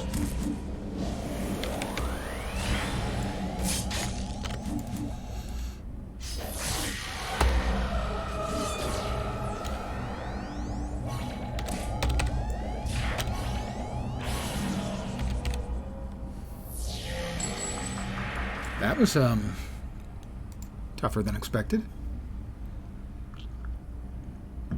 Oh, the Warcraft remaster. Oh, man, yeah, that was just such. As someone who I suspect, like many of us, was a long time fan of Blizzard. There was a time I bought Blizzard games I knew I wasn't going to play. Because as someone who had a Mac, I loved the fact that they continued to publish all their games for Mac and PC. And so I bought a game like StarCraft 2, where I played a little, but I knew I was never going to play a lot. I was never going to get my money's worth. I wanted to support the company because they were supporting both platforms that I played on. Zug isn't exactly correct. And the Warcraft remaster was the worst non-rapey thing they've ever done. As a company, it was just appalling that the company that made all those great games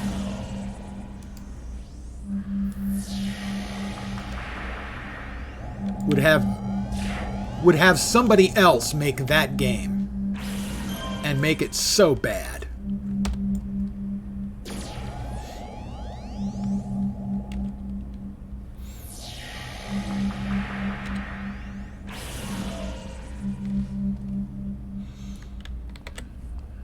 I mean, you know, it's nothing compared to the sexual harassment and all the rest of the crap that went on there. But as far as a simple game company thing goes, that was disgraceful.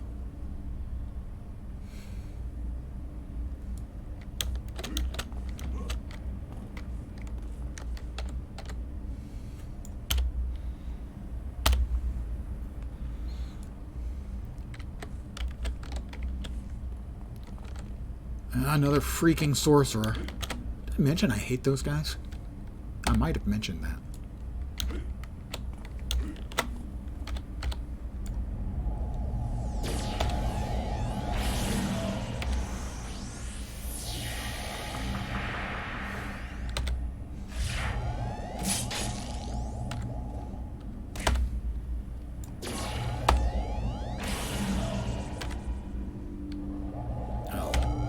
Don't miss, Lens. There we go. I think the problem was that it was with Blizzard wasn't that they still didn't have people with passion and talent and stuff. I think that the people at the top didn't, and there was no longer a universal passion for games.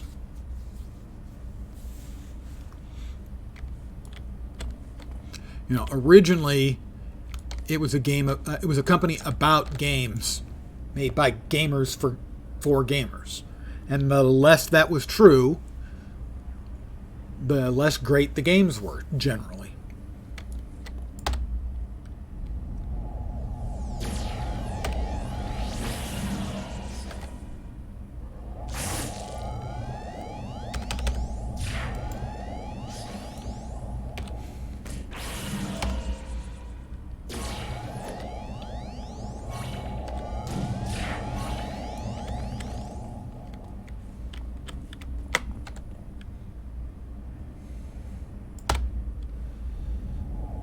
Pew! Yeah, Immoral is exactly that. And Wyatt Cheng got a lot of crap for the "Do you not have phones" comment at BlizzCon. And I felt he got an unfair rap. Either they had no idea of the crap that was going to come down, or they put him out there and just threw him to the dogs. But when he lied at the launch of Immoral about there being no buy for power, no pay for power, and then saying, well, you can't directly buy power, it was the most pathetic loss of credibility I can remember in a very long time. Everyone crapped on him for the "Do you not have phones?" You know, I felt he was just confused and surprised by the whole thing. But what happened with Diablo Immortal? Yeah. He doesn't get the benefit of the doubt from me about anything ever again. Yeah, Overwatch 2, where in essence we were all lied to about what was going to be coming.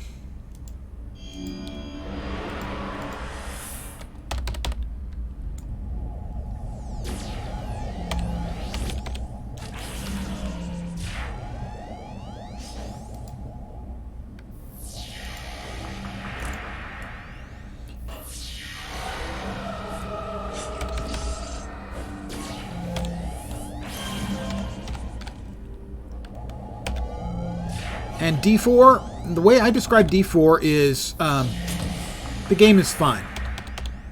It's fine. But it's not good. And that's a problem.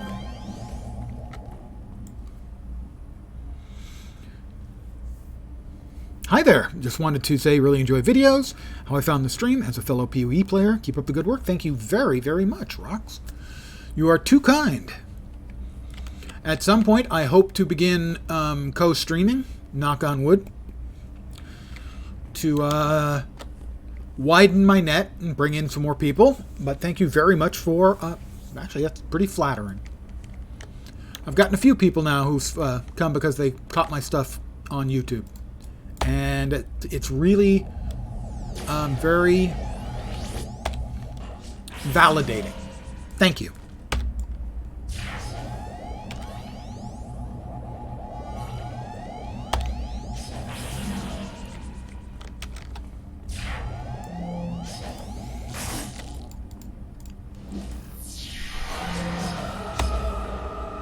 And I am, I would say, a PoE player, but it's by no means my primary.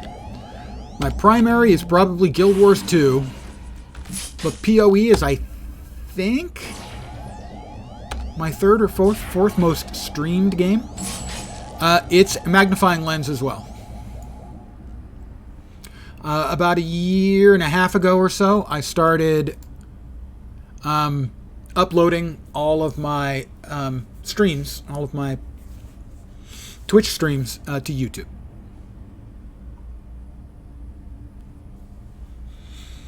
I did put it in the bio. Good. I didn't remember if I had or not.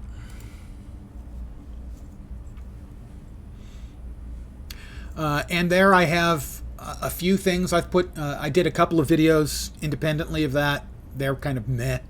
And I did collate some of what I call my free-to-play throughs, where I'll play a game that I've played for years, that I've spent real money in, and then try it as a free-to-play player and see what it's like. Some of them pass the test very well. Some of them do not do so well on the test as to how well they do free-to-play. I'm still looking for Mr. Poe. I don't know if I have to defeat all of his crew. I hope not. Because I hate defeat all quests. They're the worst.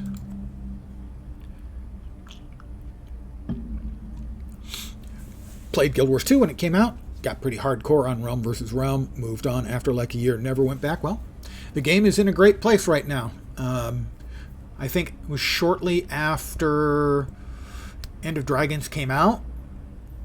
They had more concurrent players than they'd ever had before. They have a new cadence for yearly expansions with additional content every 3 months. The first expansion was a little small to begin with. The first expansion under the new paradigm was a little small to begin with, but has had its first round of expansions, and we're pretty due for another one pretty soon. And by the way, if you played back then, your characters have been accruing birthday presents every year on the date of their creation, and you have got some great dies in there. It's Mr. Poe. Oh, he's got to be a sorcerer or something equally unpleasant. So, we'll pop him. We'll hit him with a time crawl.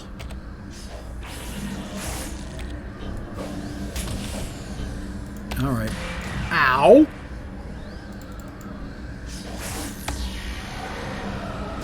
Uh-oh, this is bad. That helped, knocking him back.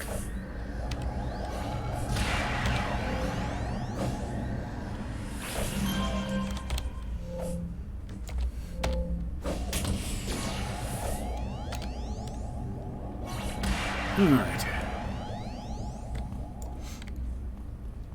I am a great one for revisiting games I have played in the past. And so, if I say something the way you did, that you've played Guild Wars 2 when it came out, I have come back to almost every MMO I ever enjoyed. I go back.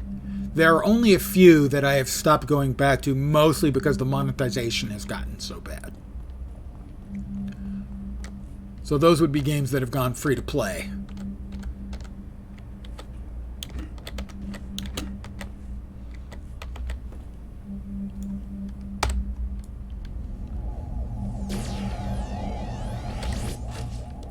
Oh yeah, I currently have the emulator for it, or I shouldn't say the emulator because it's not emulated, it's I think the original code, installed on my system right now.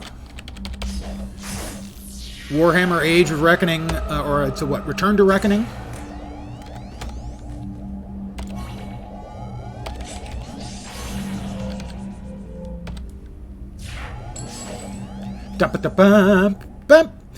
But yeah, I played Warhammer Online from launch on. I have the collector's edition. It's behind me, I think.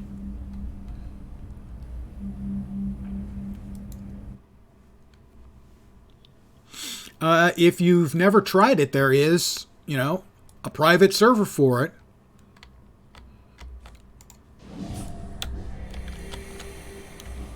Dark Elf Sword. Yep. I can't remember what my most played was back in the day. Back in the day. I love talking like I'm a kid. Yeah, back in the day when I was doing that, you kids today, shake my fist. Where am I? There. Contact.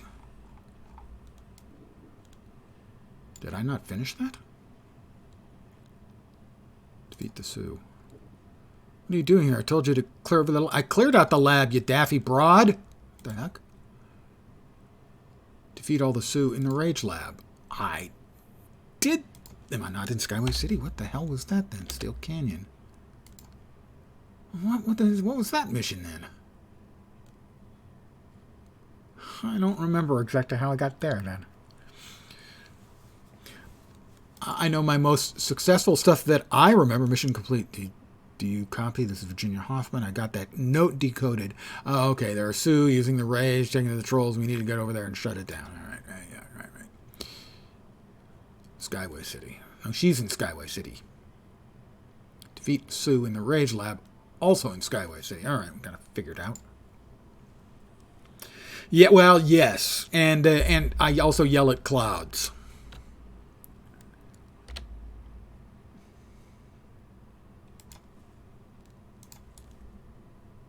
Wait, huh? Yeah, okay, there we go.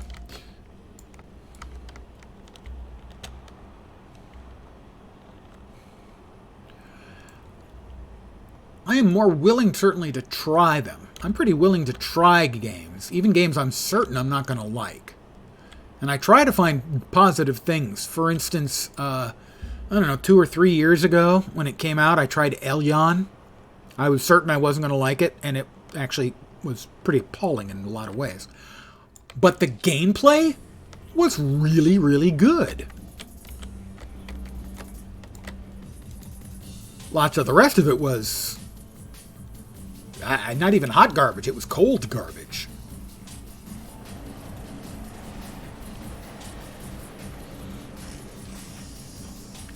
Cycling through PoE, D2, WoW, Final Fantasy Tactics, Monster Hunter. Yep.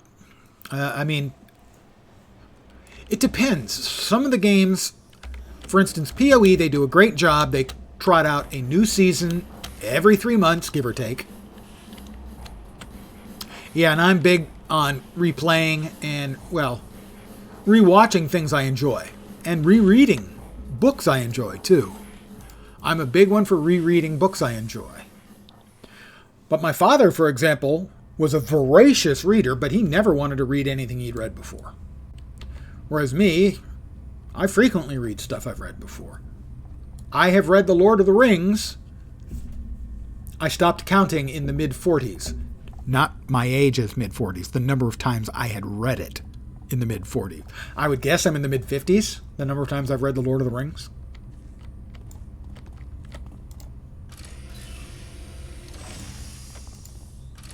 "12 rage synthesizers remaining." Oh no, so many Tsu and 12 synthesizers? Do we need 12? I don't think so. Yeah, teleport. You think you're smart, huh?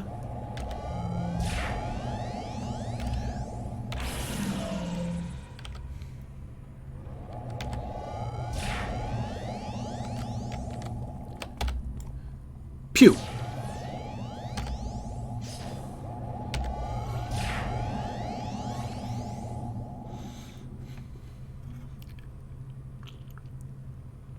See, and I love the Silmarillion. My first edition copy is about 15 feet in that direction. And yeah, I've read that one a lot too. Nowhere near as many times. 8 or 10 maybe? When I first read The Lord of the Rings, I turned around and read it again. And again. I read it 11 straight times before I read another book. So yeah, I like reading or watching the stuff that I have seen before.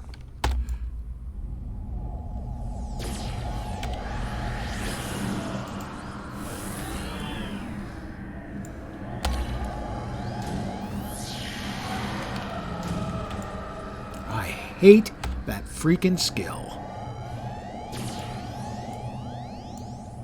Read The Lord of the Ring since the story was spoiled long before you even knew there were books. I actually read the parody before I read The Lord of the Rings. I read The Hobbit first, then I read Board of the Rings, and then I read Lord of the Rings. And then I read Lord of the Rings, Lord of the Rings, Lord of the Rings, Lord of the Rings. And when it comes to movies, I'm the same way. I love watching a movie that I enjoy, even if I'm watching it over and over and over again.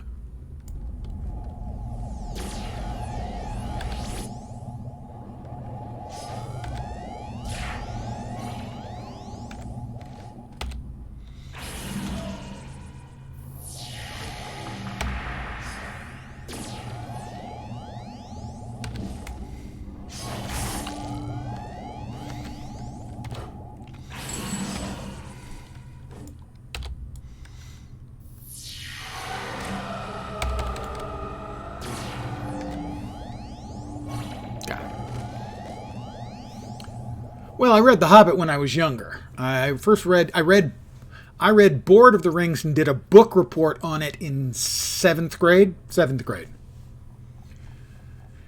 I had no idea what a dildo was. I didn't know what the word bugger meant, but I wrote about dildo bugger.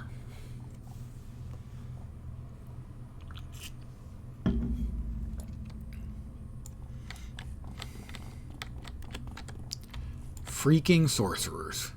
I hate you so much. Yeah, I'm sure the teacher thought that was funny as hell.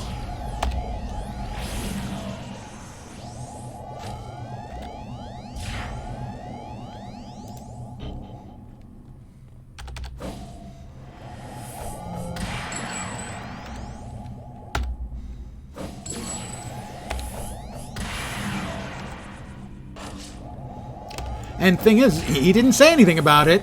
You know, I'm sure he resisted the urge. It's like, okay, let's just pretend this never happened.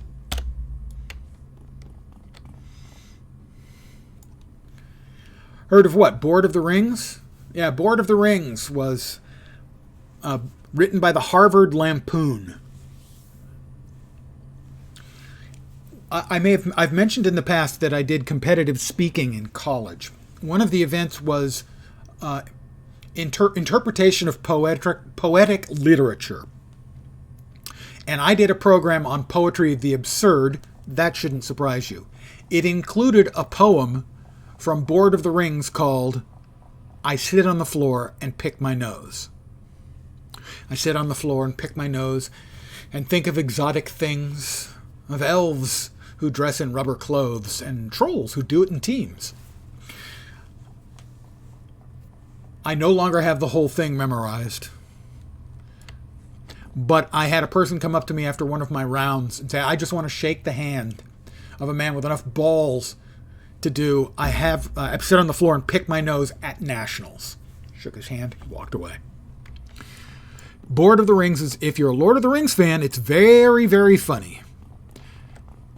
You've got Dildo Bugger, that's Bilbo. You've got Frito Bugger. You've got Spam instead of Sam. Saruman is Saratan, which was a kind of anti-diarrhea medicine. I'm not sure if they're still around. Sauron was Sorehead. Gandalf was Good Gulf. Cellophane. I can't remember who Cellophane was. There may have been a Cellophane. Legolas was Legolam. Gimli was Gimlet, son of Groin. Yeah, I do know what cellophane is. Let's see. Gondor was Gonad. Gollum was Goddamn.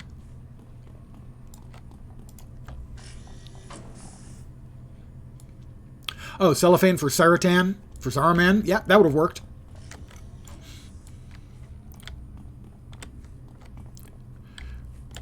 But the Saratan, by the way, is the word natures spelt backwards. That was their gimmick. And they were to be used. They're the opposite of a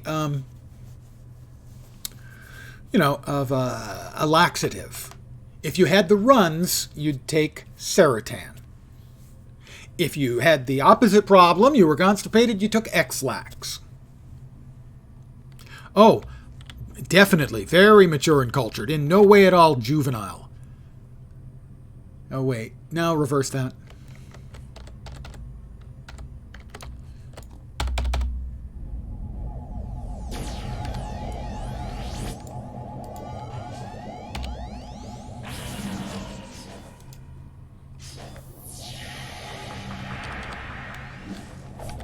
Why do they keep coming in fours? That's not fair.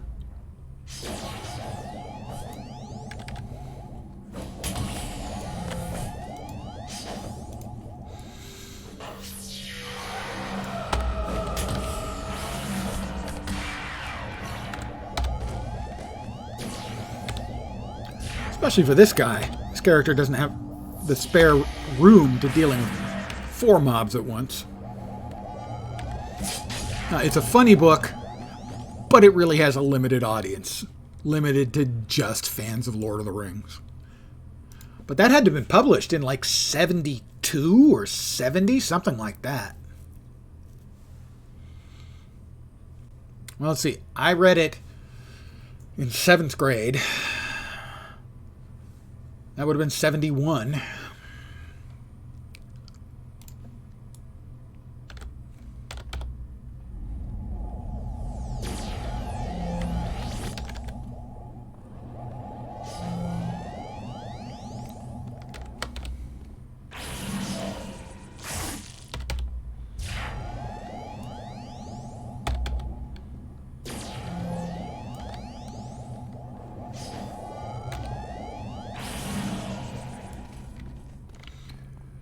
Now keep in mind that since this was late 60s or early 70s, they were a lot more free to use, let's call it more questionable humor. Humor that wouldn't fly these days. That kind of humor.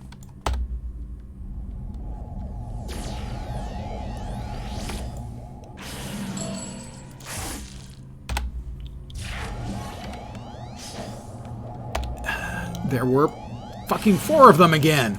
Why are there 4 of these guys all the time? It's not fair.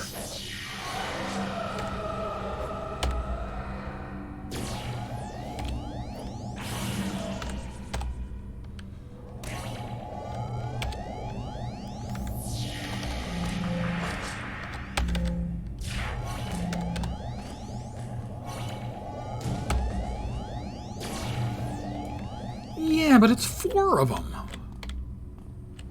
And if I hadn't downscaled the mission, I'd be getting my ass kicked all over the place.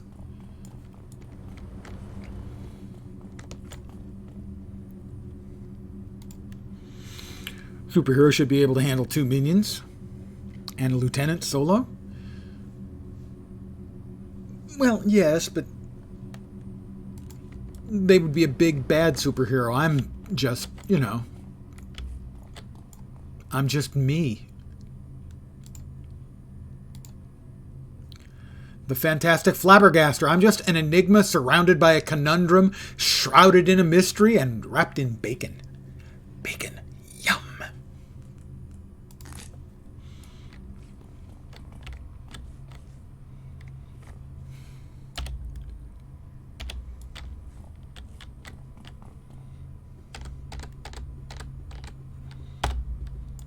We get these 2 as well, I bet.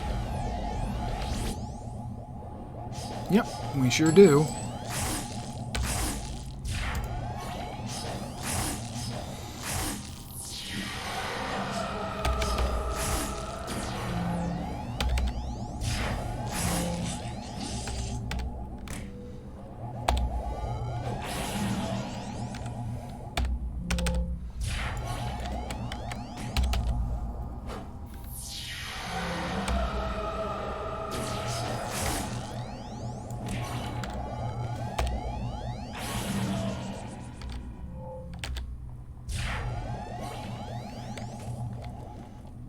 Okay, thank you very much for hanging out. I always appreciate. I'm a better streamer, I feel, and my stream is better when we have an active chat, so I'm very appreciative of that. Thank you for hanging out. Have a great rest of your evening. Meanwhile, I'm going to take a quick break and get some air. Okay, I'm feeling much better. That's better, okay.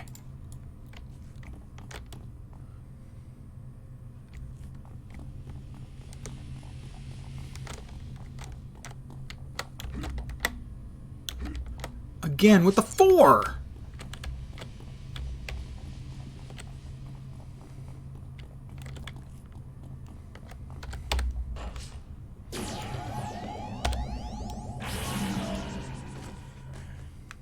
Three now.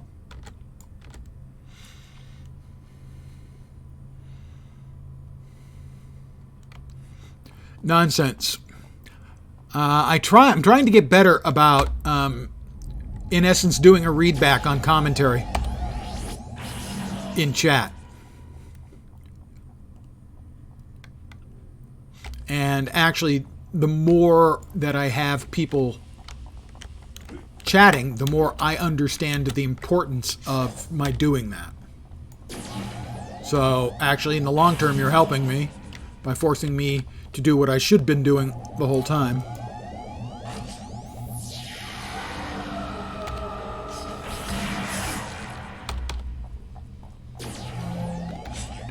Which is in essence doing a readback, especially because it's something I have recommended when people ask me for advice on streaming. Is don't just comment on chat, do a readback. Yeah, it's natural to sort of go, I don't know, I don't think I'm really adding anything, I'll just shut up. Well, you are adding. The other advice I tried to give people is if you don't have a chat, people aren't going to want to tune in and stay in if you don't say anything. So the other thing I advise is practice self-narration. And I'll often do that. I've often done it in the past, and I continue to do it. If I'm playing a game, I will narrate to myself.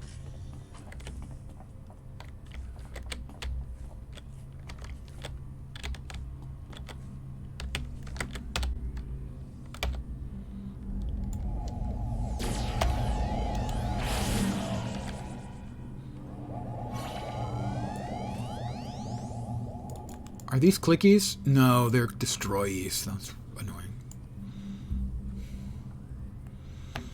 Thank you, Nodnox. I really appreciate that.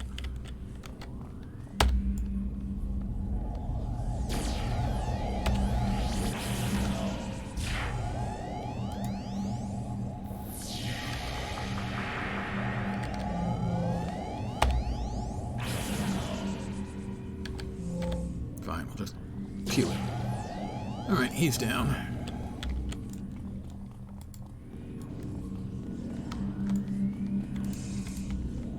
Okay, they are clickies. That's a little better. Defeat all that Sue in the lab. Oh, fuck off. Pardon my French. I've said this many times in various games. Kill all missions is the laziest kind of fucking mission creation you could possibly come up with.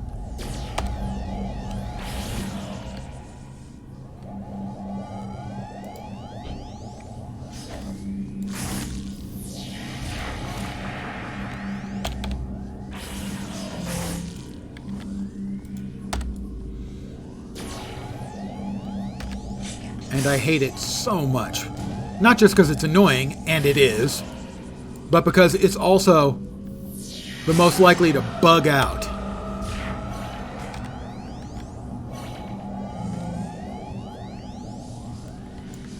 So, I'm a big anti-fan.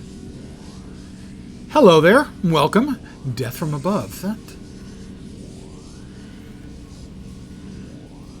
thing is, I know I've seen there's a death from above scenario in a number of games, and also death from below. But it says you're a first-time chatter, so welcome and good evening, assuming you're North American.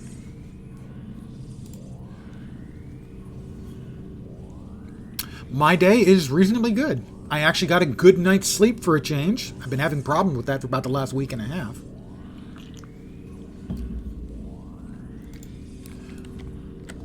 So any day where I get a good night's sleep is a good start.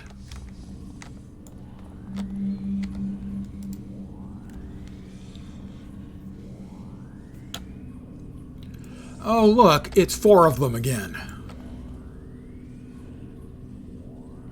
All right, you're first.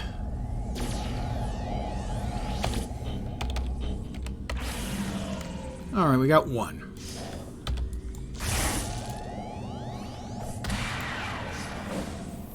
Oh, he's not dead? This is not good.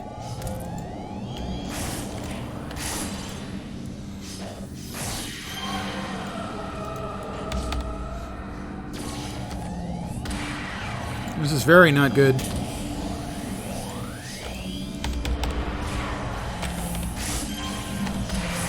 I'm almost dead. And there we go. What was that bullshit? They must have hit an incredible number of critical hits on me to get me down that quick. And I burned through a whole shitload of inspirations. I don't know what that was. Drugs are a high-speed physical object of the skull. Is your recommended solution for sleep? That can help with the amount of time of sleep. That may not help with the restive nature of the sleep. Yeah, and for me, the problem is similar. Death from above. If I start thinking about things, I've screwed myself up. Right there. Let's see. All right, well, I do have some debt, but not much. Don't think I need a 3-year nap. Yeah, well, yes. At a certain point, it's not a nap, it's a coma.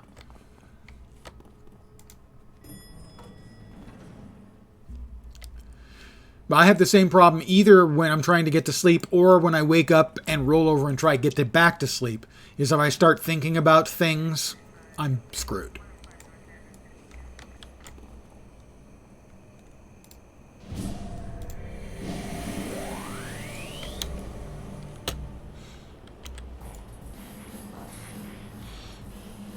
Upgraded nap. Yes, it comes with the extra side order of loss of muscle tone.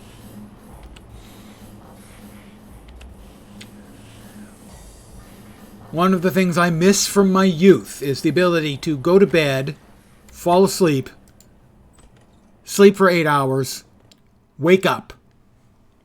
Because now it's fall asleep, wake up in 2 hours, go to the bathroom, fall asleep, wake up in an hour, wake up in 2 hours, go to the bathroom again, go to sleep, wake up an hour earlier than you want to get up, go to the bathroom again, and then can't get back to sleep. Naps are terrific. I am a big fan. I am very much pro nap.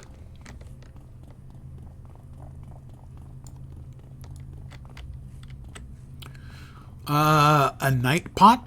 Is that like a chamber pot?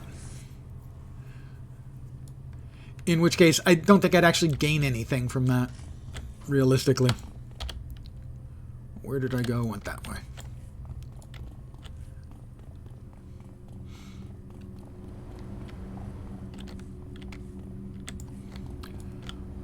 Yeah, I would still have to. I would have to get up. I would have to stand up for that.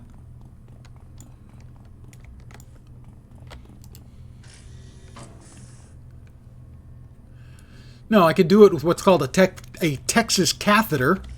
That would work.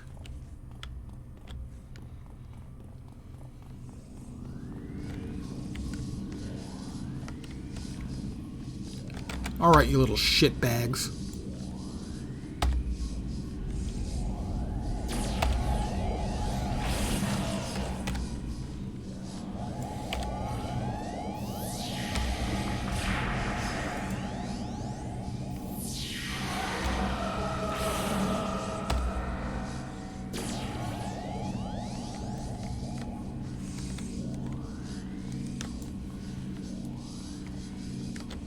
Oh, God. There's so many of them.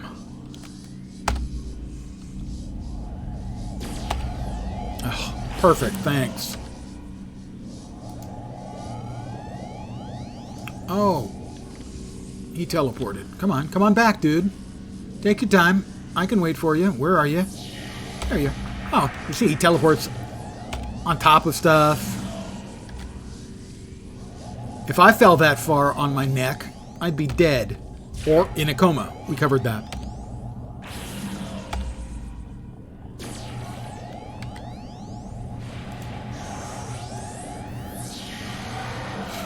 Did I get him? No, he's not quite dead yet. He's almost dead. That got him. Pew. Sniper shot!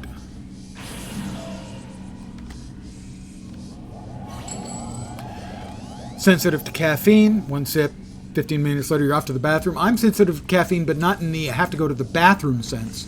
I'm sensitive in I can't get to sleep. So I never have anything caffeinated after about 1 in the afternoon. Although I do certainly understand that it can have that sort of effect on people. I have 9 more rage synthesizers. What in the Philly? This is just not fun.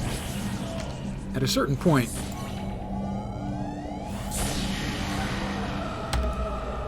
and I hate these guys because they always run away.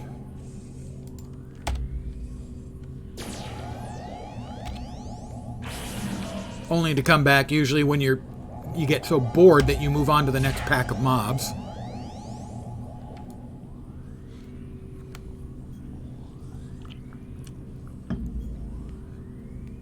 So to enjoy a liter of iced tea, you need a pair of running shoes. Well, or a Texas catheter, I guess.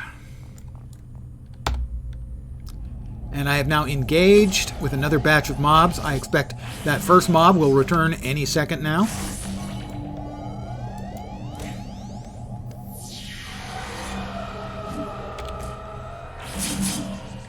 Criticals like that. That's what killed me. Yeah, and there he is. There's the one who ran away.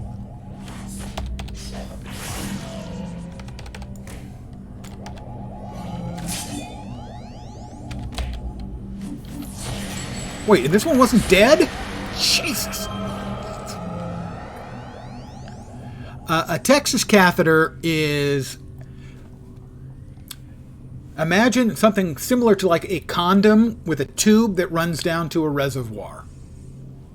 It's also referred to as a bleacher pal or a bleacher buddy, in that basically a gentleman will put his equipment into one end, and it will they may freely relieve themselves, and it will flow down through the tube into, in essence, a little pouch that is usually kept like down around the ankle. It's called a bleacher buddy or a bleacher pal. You can sit in the bleachers and watch a football or baseball game and just go ahead and take a whiz, and it'll just go right down there. You need to tidy up after you're done with it, of course. But that's a Texas catheter or a bleacher buddy. Oh my God, there are just so fucking many of them.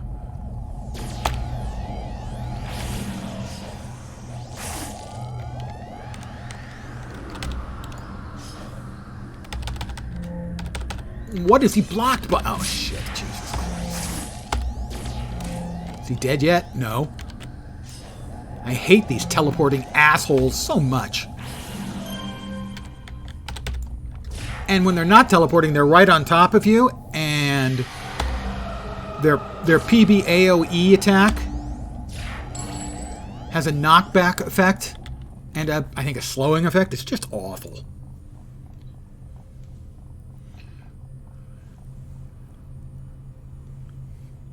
I can tell you that as a guy, you know, who as he has gotten older is more likely to have to deal with some of the late night urination or micturition, if you prefer, issues, I can understand the desire for another solution, certainly. I just don't think that's it. I'm also not ready to make the big leap into adult diapers. But again, I can understand where those who choose that answer, why they might do so. Getting up 2 or 3 or in the past as many as 5 times to take a leak gets old. So now I stop drinking water at 8:30 or 9 at night to keep it down to twice or maybe 3 times every evening that I have to wake up, and that I wake up having to take a little trip.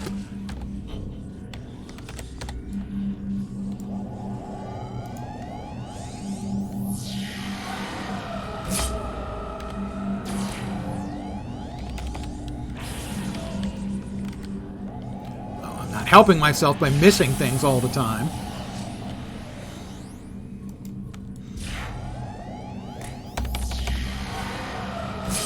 It would be nice if I could fucking hit.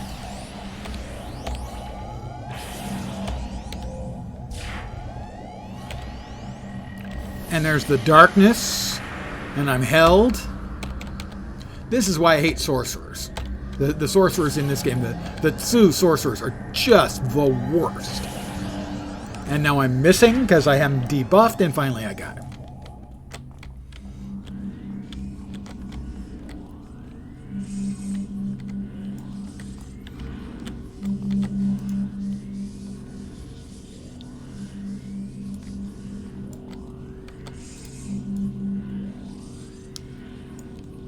Alright.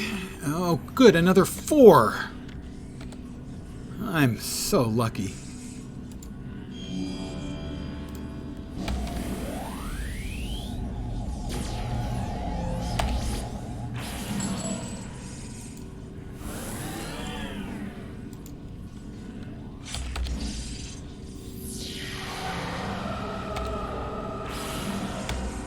Well, the other two just stood up and decided not to do anything, so I'm grateful for that. The conversation about adult diapers was not on my bingo card. I'm quite sure, but I'm crossing it off. Well, I think so. For anyone coming in late, I don't use them. I haven't seriously considered using them, but I do understand why someone might.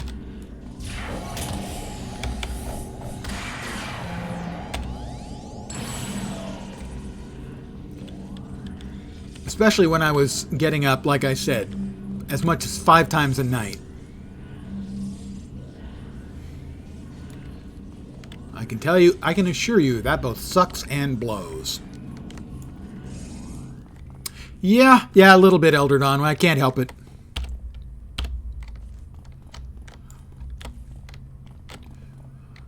At a certain point, all us old guys turn into a get off my lawn.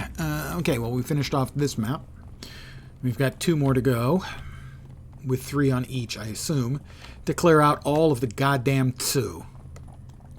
I mentioned I hate the Tsu more than any other group in the game, I think. Between the ancestor spirits who run off for a minute or 2.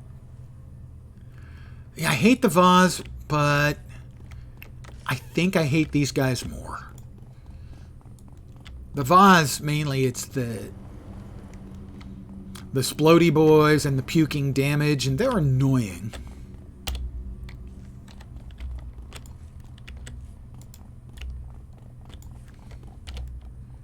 Did I not go all the way through here? Oh my god. Another batch of 4.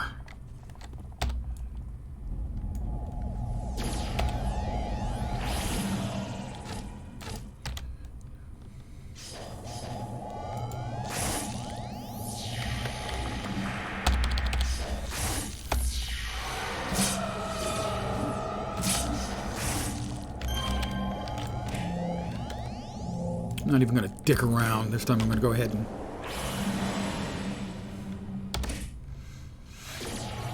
take a green pill.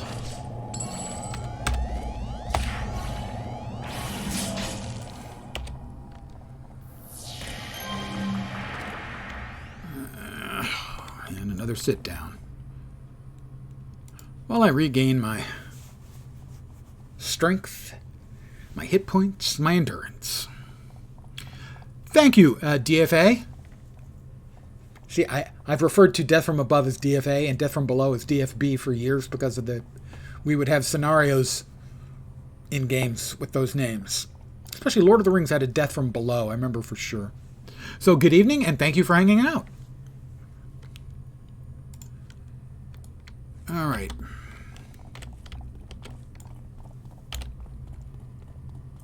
Okay, so maybe just one more batch of... There was elevators over there, yep.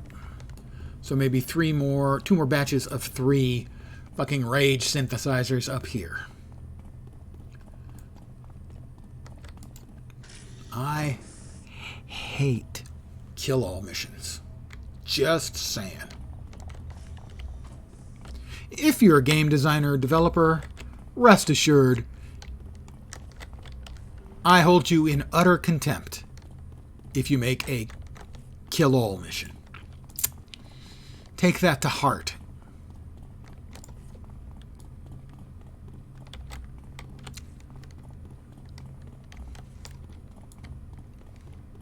It's even worse than a kill 10 rats mission.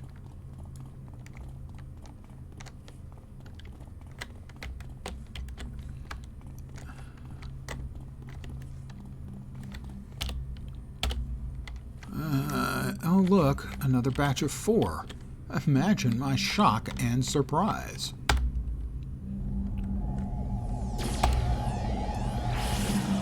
Oh, we got 1.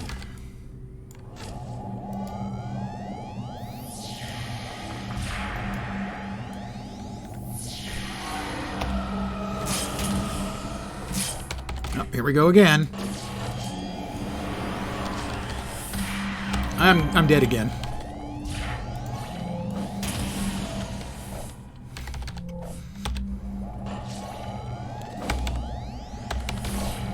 No, maybe not. I got a lucky crit that time. Kneel down again. You know, escort missions are obviously, they are. Every game designer who has created a escort mission in the last 15 years thinks that they're smarter and better game designers than everyone else. Because everyone else's escort missions suck. But mine's going to be great. Don't even try. Game devs, just stop trying. You're no better than the rest of them. It's terrible design. Please, just stop.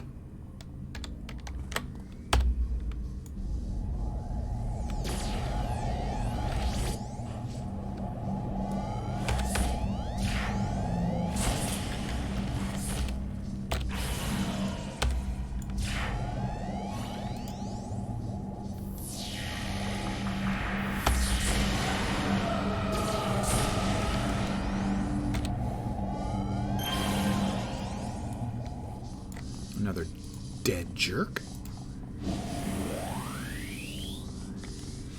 I certainly do not disagree about escort missions. They're terrible.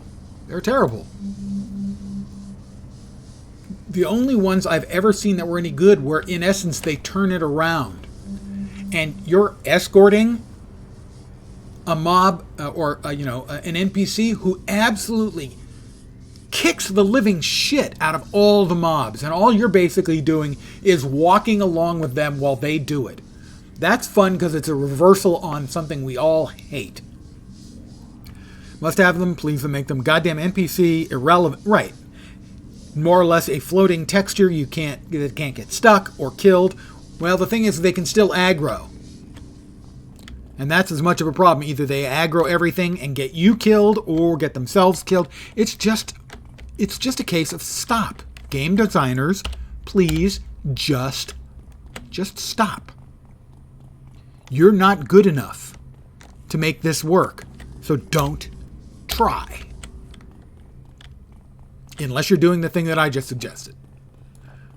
Which is where you're sort of poking fun at it. By turning us into the escorted NPC. And having the actual NPC just annihilate everything. There's one of those in Lord of the Rings Online in Moria. And the first time I did it, I thought it was brilliant.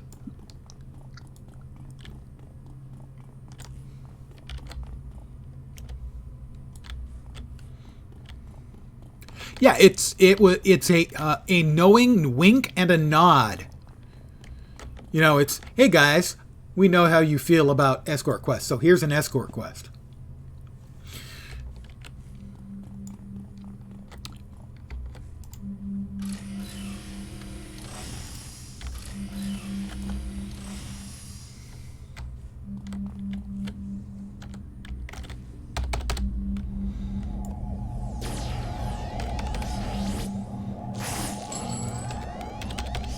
It's Mr. Shin.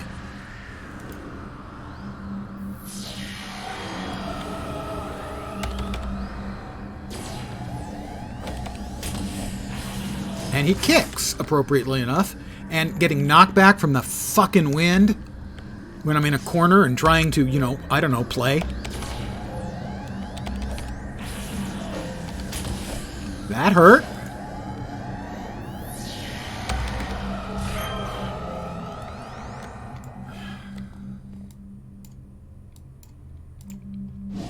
Again, have to take a knee. Another knee.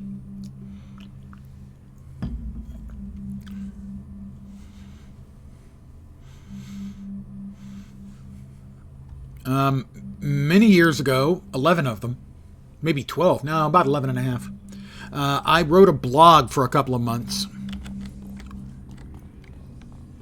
And one of the blog subjects was the worst quest I've ever played.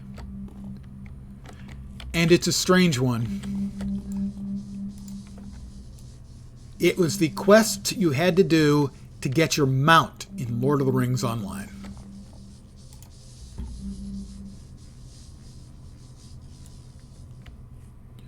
Because it was, unlike, say, in WoW, all you had to do was reach a particular level and have enough money, and you buy it, and it was, woohoo, I got a horse, I'm a real player now.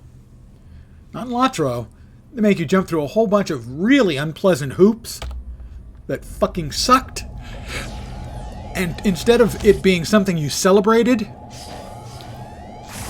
everyone instead reacted with, oh, well, I've got to get my mount now. And everyone else would go, oh, shit, that sucks. Because it was that much not fun.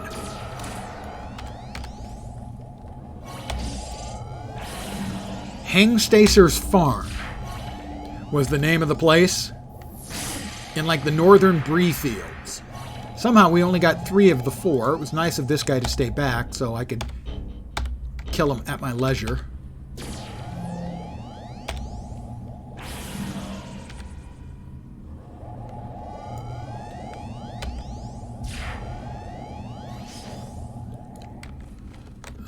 Okay, I think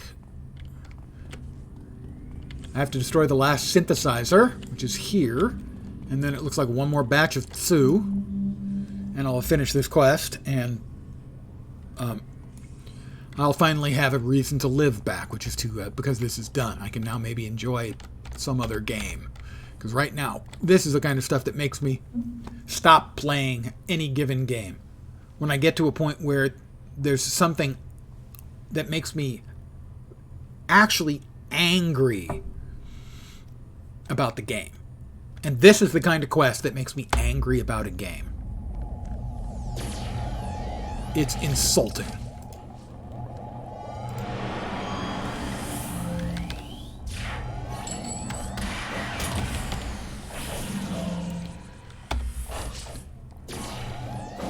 This is not anything any player should ever have to frickin' deal with. A mission like this one.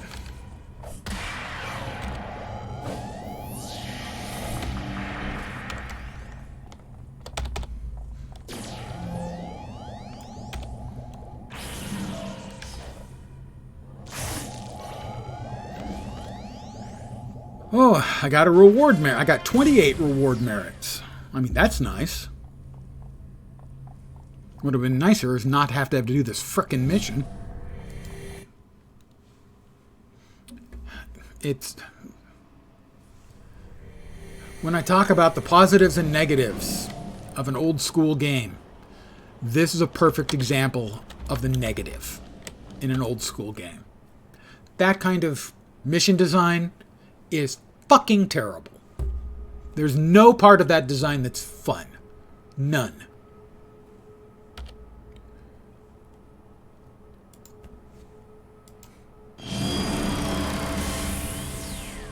Level.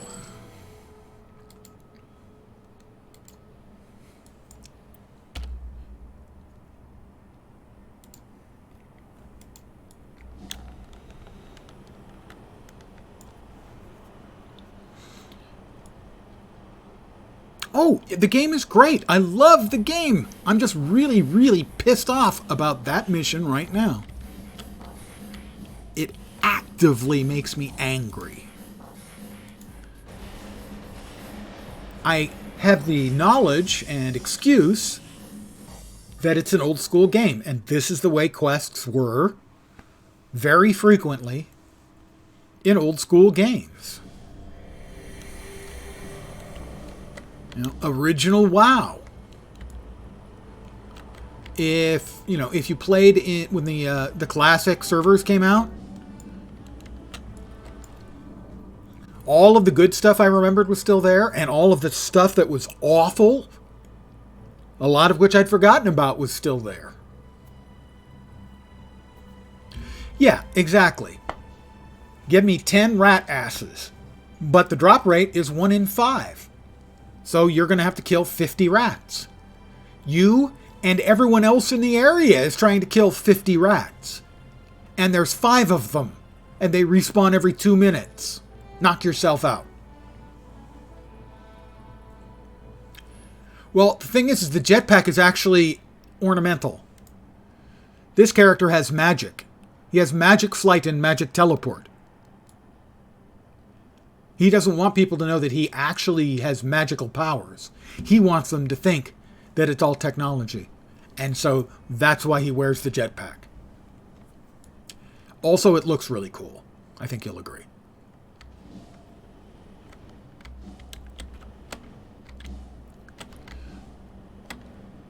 Before I forget, let me go to the pay-to-win vendor and get some XP buffs. Because if I'd gotten XP buffs, I'd probably be level 18 by now, not level 17.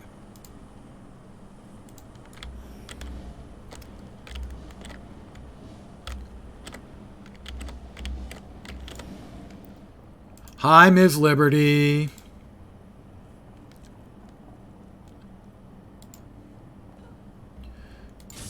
Add a couple more to Psychic Scream.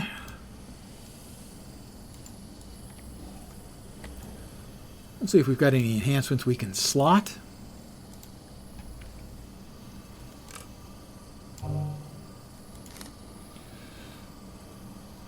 That one is not of the right flavor.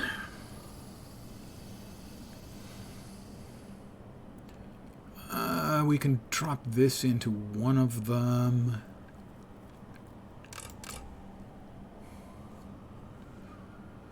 We'll put it into Metal Blast. And we'll sell the rest.